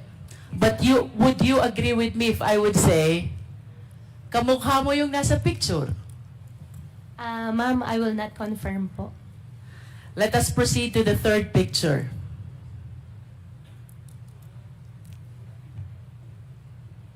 The third picture picture is your passport from the Republic of China. Do you confirm this? Ma'am, I'm not confirming it. I have 8 pending cases on the court. I invoke my right against self-incrimination po, ma'am. Sorry po. Nonetheless, Mr. Chair, I wish to manifest that the third picture is the picture of the passport of Alice Goo, issued by Chinese government, where the name of her mother, Lin Wenyi, is indicated, and she is described as the dependent of a holder of special investor resident visa. The mother is even described as from Fujian province. And I wish to go back to the first picture. Miss Alice Goo was described also as from Fujian province.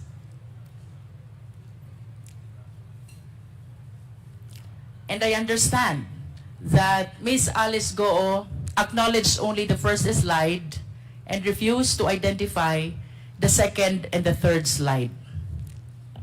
Nonetheless, Mr. Chair, I wish to manifest that these documents are evidence to show that indeed the nationality of Ms. Goo is Chinese.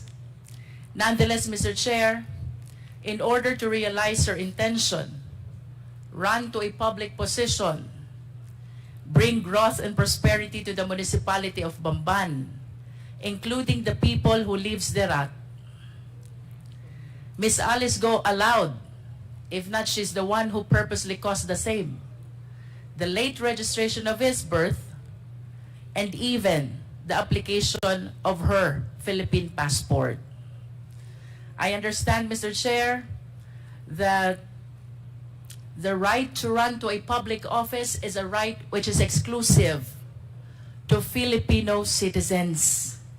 And I wish to manifest as well that this should be dealt with by law, because this is something which open the country to issues of national security and interest, Mr. Chair. If I may proceed, Mr. Chair, bilang mayor, Ma'am Alice, in line with your vision, paunlarin ang Bamban, bigyan ng kaunlaran ang taga-Bamban. Ano po ba ang mga kumpanya na dumating sa Bamban during your time as mayor of Bamban? During my time po, dumating po ang Jollibee, dumating din po ang McDonald's, dumating din po si RCS po na isang supermarket chain, and supposedly may mga darating pa mga factories and restaurants po, ma'am. And would you confirm that it was also during your time nung dumating ang Baofu? No po, ma'am. You don't? Ang Baofu po is not 2022 po, ma'am. But the business permit signed by you shows the date October 25, 2022. Ma'am, I think may previous po na mayor's permit. Nag-start po Let yan me rephrase my 2000. question. Therefore, it was during your time nung na-renew ang business permit ng Baofu. Do you agree to that? And sorry, Your Honor, anong year po? 2022, October 25. October 20. I think po. Opo. You are the mayor already. As a matter of fact, if the secretariat can show the business permit of Baofu was signed by Miss Alice Goo in her capacity as mayor. And would you confirm as well na yung Zunyu One Tech dumating din at naisuhan ng business permit during your time?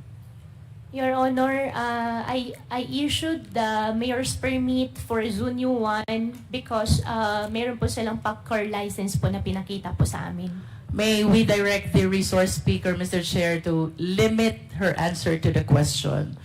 The question, Ms. Alice Goo, is pinatototohanan mo ba na sa panahon mo bilang mayor June 27, 2023, na-create ang Zone U1 at na-issue ang business permit. Your Honor, I issued the permit for Zone 1 with the attachment of PAGCOR license po nila. But you confirmed that you issued the business permit. I issued the business permit with the attachment po ng PAGCOR license po nila. Thank you. Thank you. How about Hongsheng Corporation?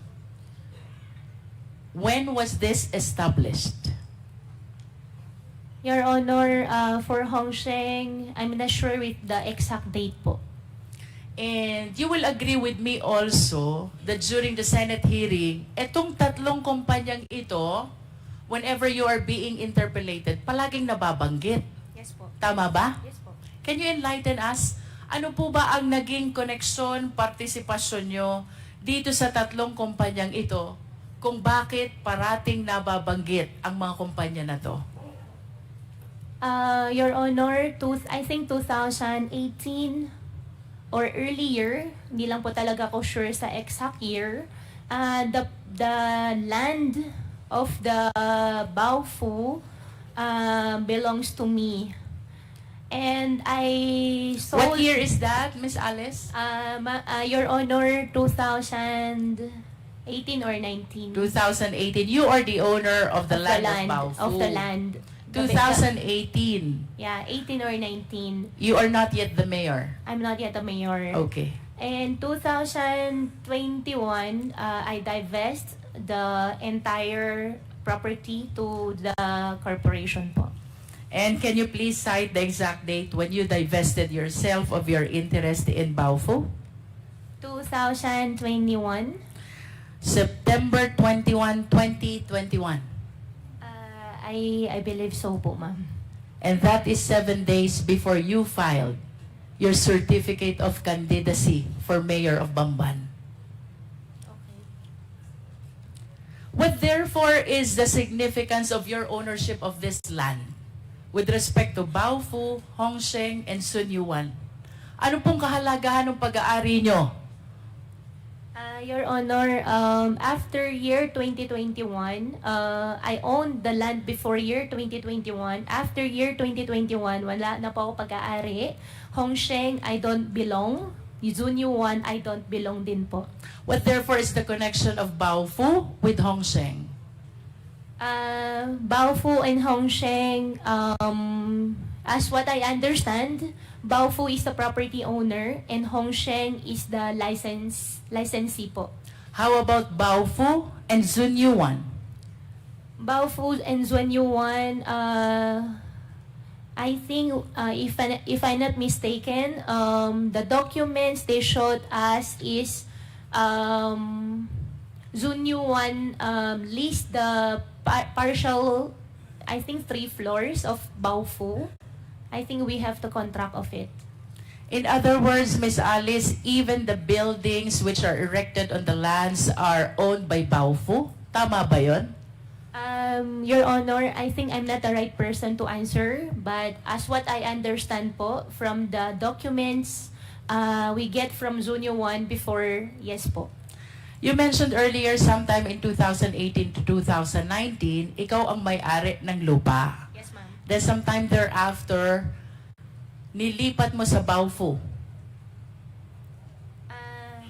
We form a company.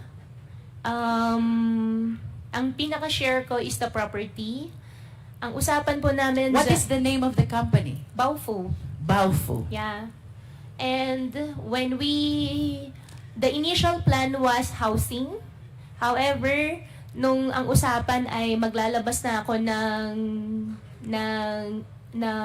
in cash, initial agreement was only the property, ang pinaka-share ko. And nung usapan ay maglalabas na ako ng pera, hindi na po ako pumayag, I divested already. And after that po, hindi ko na po alam. Matagal ka ng negosyante, Alice, tama ba? Your Honor, yes po. And I wish to share the list of the companies owned by Goo family. Secretariat, please. As a matter of fact, based on my research, your family owned 11 out of 12 listed companies, no? The significant observation, Miss Alice, ang may-ari nung 11, lahat family members. And I would assume na mas komportable ka na ang kanegosyo mo ay family member. Tama ba yon? Your Honor, yung nakita ko po sa harapan ko po, hindi po lahat sa akin. And then, or sa But your amin. name is listed. Yeah, yung isa po dyan ay yung 1, 2, 3. Yung iba po dyan ay hindi po nag-operate. Hindi po natuloy yung mismong company. Nevertheless, would you confirm that majority of these companies, your name is listed as one of the owners? Yes, Your Honor. And the names of your family members are likewise listed as one of the owners. Do you confirm? Yes, Your Honor. In other words, Miss Alice, sa usapang negosyo, naniniwala ka na dapat ang kasama sa negosyo, kilala mo? Yes, Your Honor. Naniniwala ka din na dapat ang kasama sa negosyo, pinagtitiwalaan mo? Yes, Your Honor. At bago magkaroon ng tiwala, dapat kilala muna. Tama? Yes, Your Honor. And you will refuse to join any business dealings or business venture kung hindi mo kilala ang mga taong kasama mo. Tama ba? Yes, Your Honor. As a matter of fact, very significant itong list of companies na to. Ayaw mo nang hindi mo kilala. Because most of the incorporators are family members. Do you agree? Hindi naman po sa ayaw ko. Most, at least. Okay. Most. Diba? Ang maliwanag, Alice, hindi ka sasama sa negosyo kung hindi mo kilala at hindi ka nagtitiwala sa taong kasama mo. Yes po. Correct. Now, I wish to invite your attention to the Articles of Incorporation of Baofu. Secretariat, kindly flash.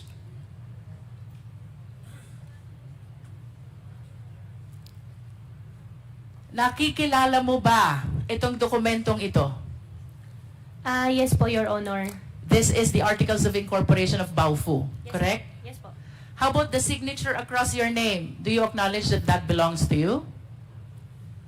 Yes po. Yes. Do you know Bao Ying Lin? Your Honor, I think for the Baofu, I invoke my right against self-incrimination because I have pending case po with DOJ human trafficking po. Pero kanina lang, ang sabi mo, Miss Alice, you will not join any business venture unless kilala mo at pinagtitiwalaan mo ang mga tao na fellow incorporators mo. Tama? Do you still confirm that? I confirm that, Your Honor. And That is enough, Miss Alice. yes, and- Now let us proceed to the next incorporator. Please flash the Articles of Incorporation, please. Do you know Ru Jin Zhang? I invoke my right against self-incrimination po, Your Honor. But have again, I pending wish case to po. remind you, Miss Alice, of your earlier statement. Ang sabi mo, hindi ka sasama sa isang negosyo kung hindi mo kilala at pinagtitiwalaan ang mga fellow incorporators mo. Your Honor, since may pending case po. I understand. Opo. Now let us proceed to the third incorporator, Zhang Wang. Do you know him? I invoke my right po ulit, Your Honor. For the information of the committee, Mr. Chair, ito pong si Bao Ying Lin, fellow incorporator ni Alice Goo, sa Baofu Corporation is convicted of 3 billion Singaporean dollar money laundering. And this after she made the statement na hindi siya sasama sa isang negosyo kung hindi niya kilala at pinagtitiwalaan ang mga kasama niya. With respect to Ru Jin Zhang, Mr. Chair, he is likewise convicted of 3 billion Singaporean dollar money laundering. Again, this is after her statement na hindi siya sasama sa isang negosyo kung hindi niya kilala at pinagtitiwalaan ang kasama niya. The third incorporator, Zhang Wang, Mr. Chair, used to be with Hongsheng Corporation, whom after the 2023 raid was charged of the crime of cyber crimes. Again, this is after the statement of Miss Alice Goo na hindi siya sasama sa isang hanap buhay kung hindi niya kilala at pinagtitiwalaan ang mga taong kasama niya. I wish to manifest, Mr. Chair, that this representation humbly submit that Ms. Alice Goo purposely ran for public office in spite of her knowledge that she is not qualified, she being a Chinese national, to be able to welcome business establishments which she believes will bring growth and prosperity to the people of Banban. And this business establishments includes Hongsheng, a POGO operator, and Yun Zuwan, also a POGO operator. As a matter of fact, Mr. Chair, dito po sa location ng dalawang company na to, which lease the property of Baofu, with whom Ms. Alice transferred her land in exchange of shareholdings sometime in 2021, while maintaining control of the same after the same date. Dito po nahuli ang maraming Chinese nationals who are now charged of the cases of money laundering and even qualified human trafficking, Mr. Chair. Your Honor, if I may, just a short interjection. Para lang matanong ko lang si Miss Alice Go. Yung bang mga nabanggit na mga pangalan ni Congresswoman Luistro, si Ziyang Wang, si Rujin Zhang, at saka si Baiyong Lin, did you say nakakilala mo sila? Mr. Chair, ang kakilala ko po dyan talaga si Wang Ziyang. Si Wang Ziyang. So, is this the same Wang Ziyang na nabanggit ni Congresswoman Luistro na na-convict sa money laundering? As a cybercrime? Siya ba yun? Mr. Chair, hindi ko po alam na nakasuhan po siya ng cybercrime. Okay. So, ito ba sila ay galing sa isang probinsya sa China? Mr. Chair, nakilala ko po si Wang Ziyang sa Clark. Sa Clark? Opo. But mga galing sila sa China? Yung dalawa po hindi ko po kilala. Okay, sige. Thank you. You may proceed, Congresswoman Luistro. There are speculations, Miss Alice, na itong Hongsheng, ang Baofu, Zunyuan, and you are one and the same. Do you agree? Totally not agree. Totally not. Listen to this. September 16, 2020, you signed the application in the Sangguniang Bayan of Bamban in behalf of Hongsheng, applying for franchise, license, and permit. Your Honor, I did not sign any documents po. You did not sign. I did not sign. However, nakalagay po yung pangalan ko po dyan as representative, but I did not sign any documents po. Would you know kung sino ang naglagay ng pangalan mo? Your Honor, I have no idea. You have no idea. Next, Miss Alice, February 11, 2021, you executed a lease. Perhaps this is over the property of Baofu with Hongsheng, and during that time, Hongsheng is represented by Telma Laranan. Do you confirm this? Your Honor, regarding Baofu, I invoked my right against self-incrimination po. Third, Miss Alice, early 2023, Hongsheng was raided because of cybercrime. And one of your fellow incorporators in Baofu, which kanina sabi mo, doon mo transfer yung lupa mo sa Bamban. One of your fellow incorporators, Zhang Wang, nakasuhan ng cybercrime. Do you confirm this? Your Honor, hindi ko kinoconfirm. I have no idea nakasuhan po siya ng cyber. And after ma-raid itong Hongsheng, Zunyuan Technology applied for a business permit on the same address, on the same location. You were the mayor, you issued the permit. Do you confirm? Ma'am, I issued the permit with the attachment of PAGCAR license. I understand. But what is apparent, Mr. Chair, well, there is a document where Alice Goo is described as representative of Hongsheng back in September 16, 2020. This is the first POGO operator. It was followed by a contract of lease signed by Alice Goo with Hongsheng. And then this was followed by the raid of Hongsheng, which was replaced by Zunyu 1, which Alice Goo provided a business permit in her capacity as a mayor. I wish to share to the committee the doctrine of piercing the veil of corporate entity, because it is very clear, Mr. Chair, Hongsheng, Alice Goo, Baofu, and Zunyu 1 are one and the same. Mr. Chair, I'm about to wind up, but I have few questions left. Can we please show the last slide of two personalities with last name Yang? Secretariat, please.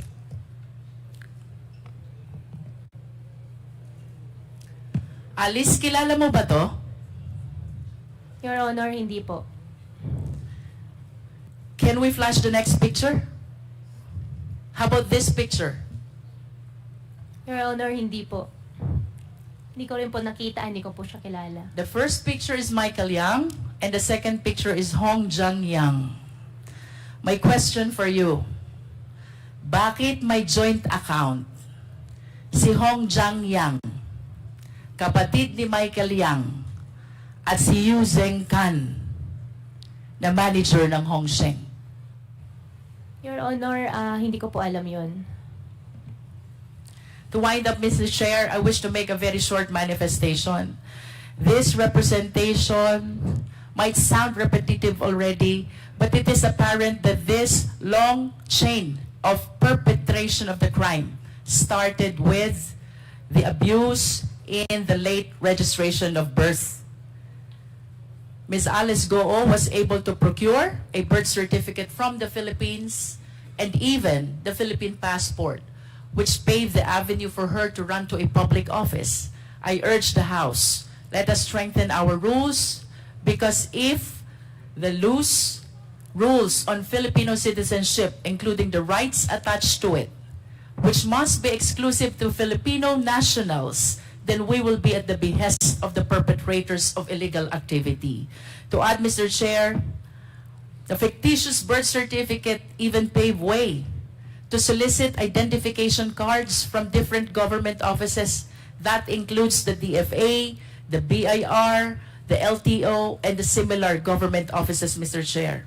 Second, Mr. Chair, the layering by way of registration of various documents, making it appear that they are legit corporation, makes it harder for the Philippine government to verify and even monitor the illegal activities of these foreign nationals, Mr. Chair. So, I wish to suggest that we install a monitoring system with the SEC. We wish to recommend to the SEC that they install a monitoring system to make sure that the application for registration is legit, the operation is genuine, and the location is indeed existing. Third, Mr. Chair, illegal activities and illegal POGOs will not proliferate if they are not able to transfer money. So, I humbly suggest as well, Mr. Chair, that we tighten our rules on anti-money laundering. Hindi po sila makakapag-perpetrate ng illegal activities if there are no funds which will fuel their illegal activities. I submit, Mr. Chair. Thank you, Congresswoman Luistro. Mr. Chair. Yes, Senior Deputy Speaker Gonzales. Mr. Chair, Ma'am Alice, biyasa kang Kapampangan? Di Taklamo po. Mga niyang pinalang banduang ngayon eh? Kanti lang po, kanti lang po. Ha? Kanti lang po. Tinatanong ko kung marunong Kapampangan. Marunong mga Kapampangan. Nung nangangampanya ka, Kapampangan yung ginagamit mo. Kasi Kapampangan yung mga taga-Bamban. Opo, may Tagalog din po, Mr. Chair. Tagalog po yung ginagamit ko po nung nangangampanya po, Mr. Chair. Ilang taong ka nung naging mayor ka? 36 po. Ninong pepatagal kaya kang mayor? 2 years. O ninong pepatagal kaya kang mayor? 2 terms? Sino nagpahabol sa'yo ng mayor? Wala naman po nagpahabol po sa akin ng mayor. One is yung childhood dream ko po. Second po, yung former po namin na mayor, si former mayor po namin doon sa Bamban, na graduating po. Salamat, Alice. Salamat. Thank you po. Thank you, Congressman Gonzales. The next to interpolate is Congresswoman Migs Nograles. No, Can I just get a point of clarification before, with all due respect to Congresswoman Nograles, of course. Just very quickly lang. Ma'am Alice, kanina po may pinakitang picture sa inyo si Congresswoman Luistro kung saan sinabi ninyo binabati po ng Chinese community yung tatay po ninyo. Tama po ba yon? Opo. Doon sa, nakalagay din po yung pangalan ko po doon, Your Honor. Oo. Ang hindi ko lang po masyadong maintindihan, bakit binabati po yung tatay nyo doon sa poster? Ano po kasi I don't understand Chinese. What was the reason why they were greeting your father? Your Honor, hindi rin po ako masyado sure doon sa mga nakalagay. I think it's better po na kuha na lang po tayo ng isang translator po para doon talaga. Kasi andun din po yung name ko po, ang understanding ko po dyan. Kinakongratulate po niya ako, yung tatay ko, kasi everyone knows naman po yung dad ko po is a Chinese. So kung kinokongratulate ikaw at saka yung tatay mo, bakit picture mo lang po yung nandun sa poster? Your Honor, I have no idea po. Hindi po ako po yung nagpa-publish po. Okay. Yun lang, Mr. Chair, I just wanted to get clarification because I was wondering why they were congratulating the father and yet it was the picture of Mayor Alice Guo on the poster. Thank you very much, Mr. Chair. Thank you, DS JJ Suarez. Mayor Alice, no? Kilala mo ba yung katabi mo? Ngayon ko lang po siya nakita.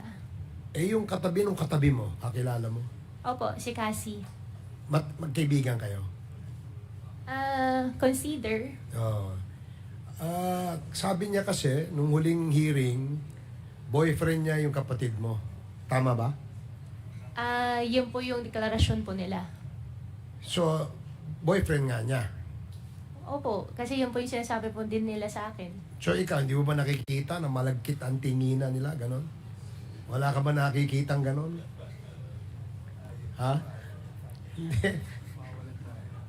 So, din po. So napapansin mo rin, no? Sige, salamat. Now we'd like to recognize Congresswoman Migs Nograles. You are recognized. Thank you, Mr. Chair. The questions that I will be asking would be addressed to Ms. Alice Guo. Hi, Ms. Alice. Earlier, you were saying na very adamant ka na hindi ka involved in any of the POGO businesses or anything so related to that, correct? Your Honor, opo.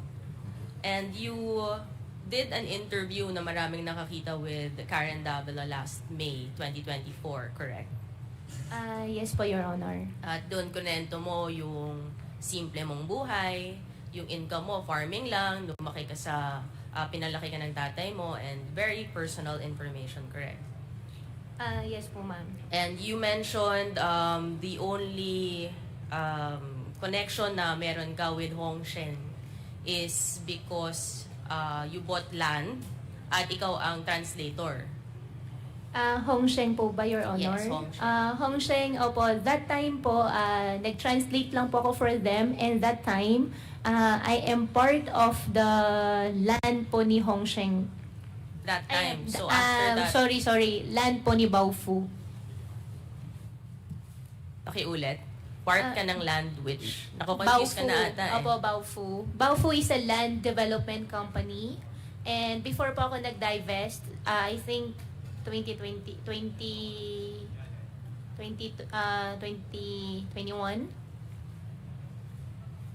So, yun lang yung sinasabi mong, and you said in this interview that talagang you never entered into any POGO business or relations, correct? And you still stand by that today? Yes, Your Honor.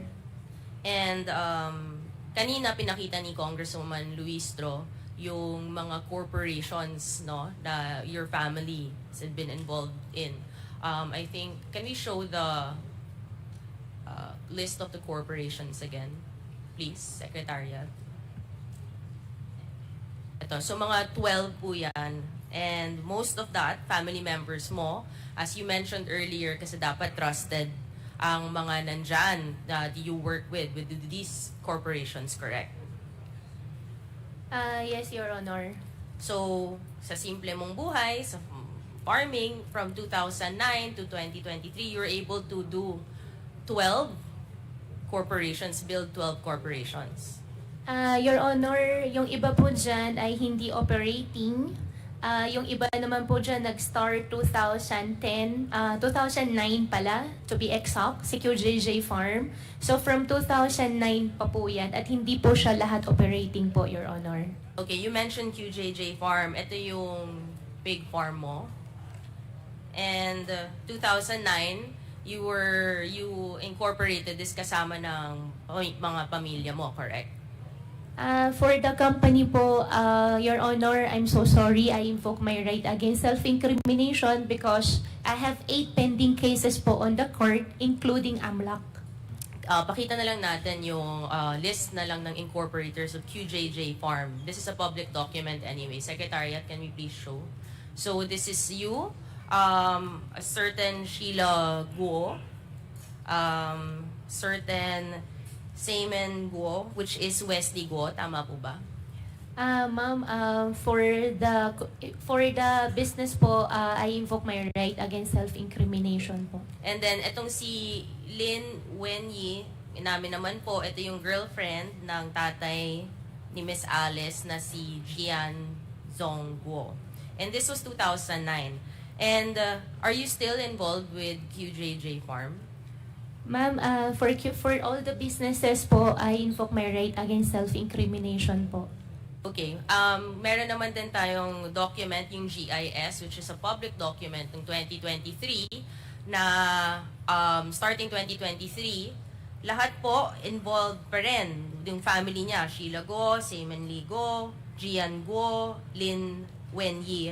And pumalit po ang si Alexander Abrenica. Who is Alexander Abrenica, Miss Alice? Alexander Abrenica, wala na po siya, business partner, pero wala na rin po siya sa QJJ. Isn't Alexander Abrenica your municipal administrator? Before po. Before. So, in-entrust mo sa kanya ang Opo. QJJ Farm. For QJJ po, ma'am, I invoke my right against self-incrimination po. But, lahat to nag-remain and we can see no na trusted mo talaga at pinasok mo dito ang municipal administrator mo as admitted by you, administrator mo siya. So makikita natin na yung QJJ Farm ay isang corporation na ang pumalit kay Miss Alice Go ang kanyang municipal administrator na makikita naman siguro natin madaling utusan, no?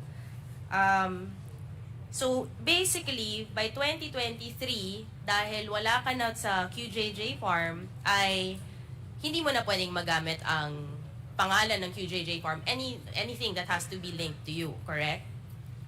Ma'am, for the businesses po, I invoke my right against self-incrimination po. Well, incorporate naman po to let the committee know, pag ganito, ibig sabihin, hindi na siya kasama ng farm dapat, kasi wala na po yung pangalan niya sa mga corporate documents. However, may isang KYC form ang China Bank, Know Your Customer, which everyone, if you have a bank account, ay ginagawa to yearly. Diba? Pakita po natin. 2023, just to remind everyone, dapat wala na po si Miss Alice sa QJJ Farm. However, dito sa China Bank KYC form, dated 2024 ng February, nandito po ang name ni Miss Alice Lialgo, and nakasulat na siya pa rin, yung business name niya ay QJJ Farm, no? So, kahit na dapat hindi na siya involved sa QJJ farm, ay mukhang gumagalaw pa rin to dahil nga municipal administrator siguro niya ang pinalit sa kanya, nakokontrol pa rin niya tong QJJ farm. In fact, with this same bank account ng China Bank na nakapangalan kay Alice Go, do you confirm that in 2022, you wrote checks, 10 checks worth 10 million each to Baofu Development? Ma'am, I invoke my right against self-incrimination po. Ang So- nakalagay po sa check is 2020. 2020, yes, 2020.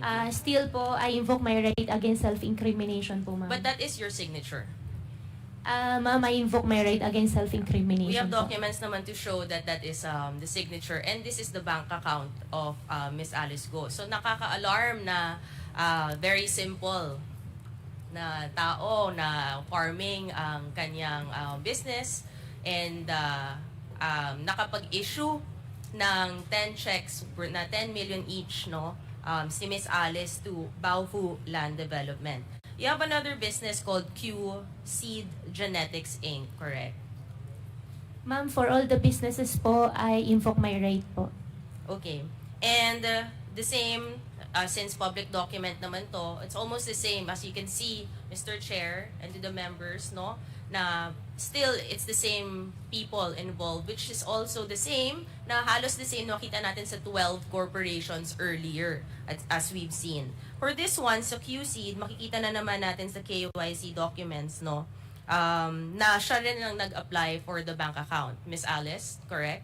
This is, do you know this document? Ma'am, I invoke my right against self-incrimination So po. makikita naman po natin, same signature, her name is there. Essentially, parang ganito yung nangyayari sa kanyang mga businesses, sa kanilang mga businesses. Si Miss Alice talaga may hawak ng mga bank accounts. Siya yung nag-a-apply sa mga bank accounts. So siya yung nag-hawak talaga, may access sa accounts ng mga different corporations with her name and her family's name.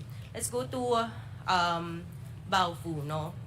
Noong 2019, February 2019, tama ba na bumalik ka ng maraming lupa in Anupul, Banban, Tarlac, Miss Alice? Sorry, Your Honor. You purchased land in specifically Anupul, Banban, Tarlac noong February 28, 2019. Do you remember? Anong pong lot po yun, Your Honor? Sorry. This is a 10,000 square meters na lot. Ikaw, you bought it from Restituto de la Cruz. Yan po yung Baofu po. Ito yung sinasabi niyong pinurchase niyo na Baofu. And yung pinurchase niyo to, it was classified as agricultural. Correct? Your Honor, I cannot answer for that. You purchased it, Opo. hindi mo alam kung anong classification ng land? So you get Hindi ko lang po maalala to be exact.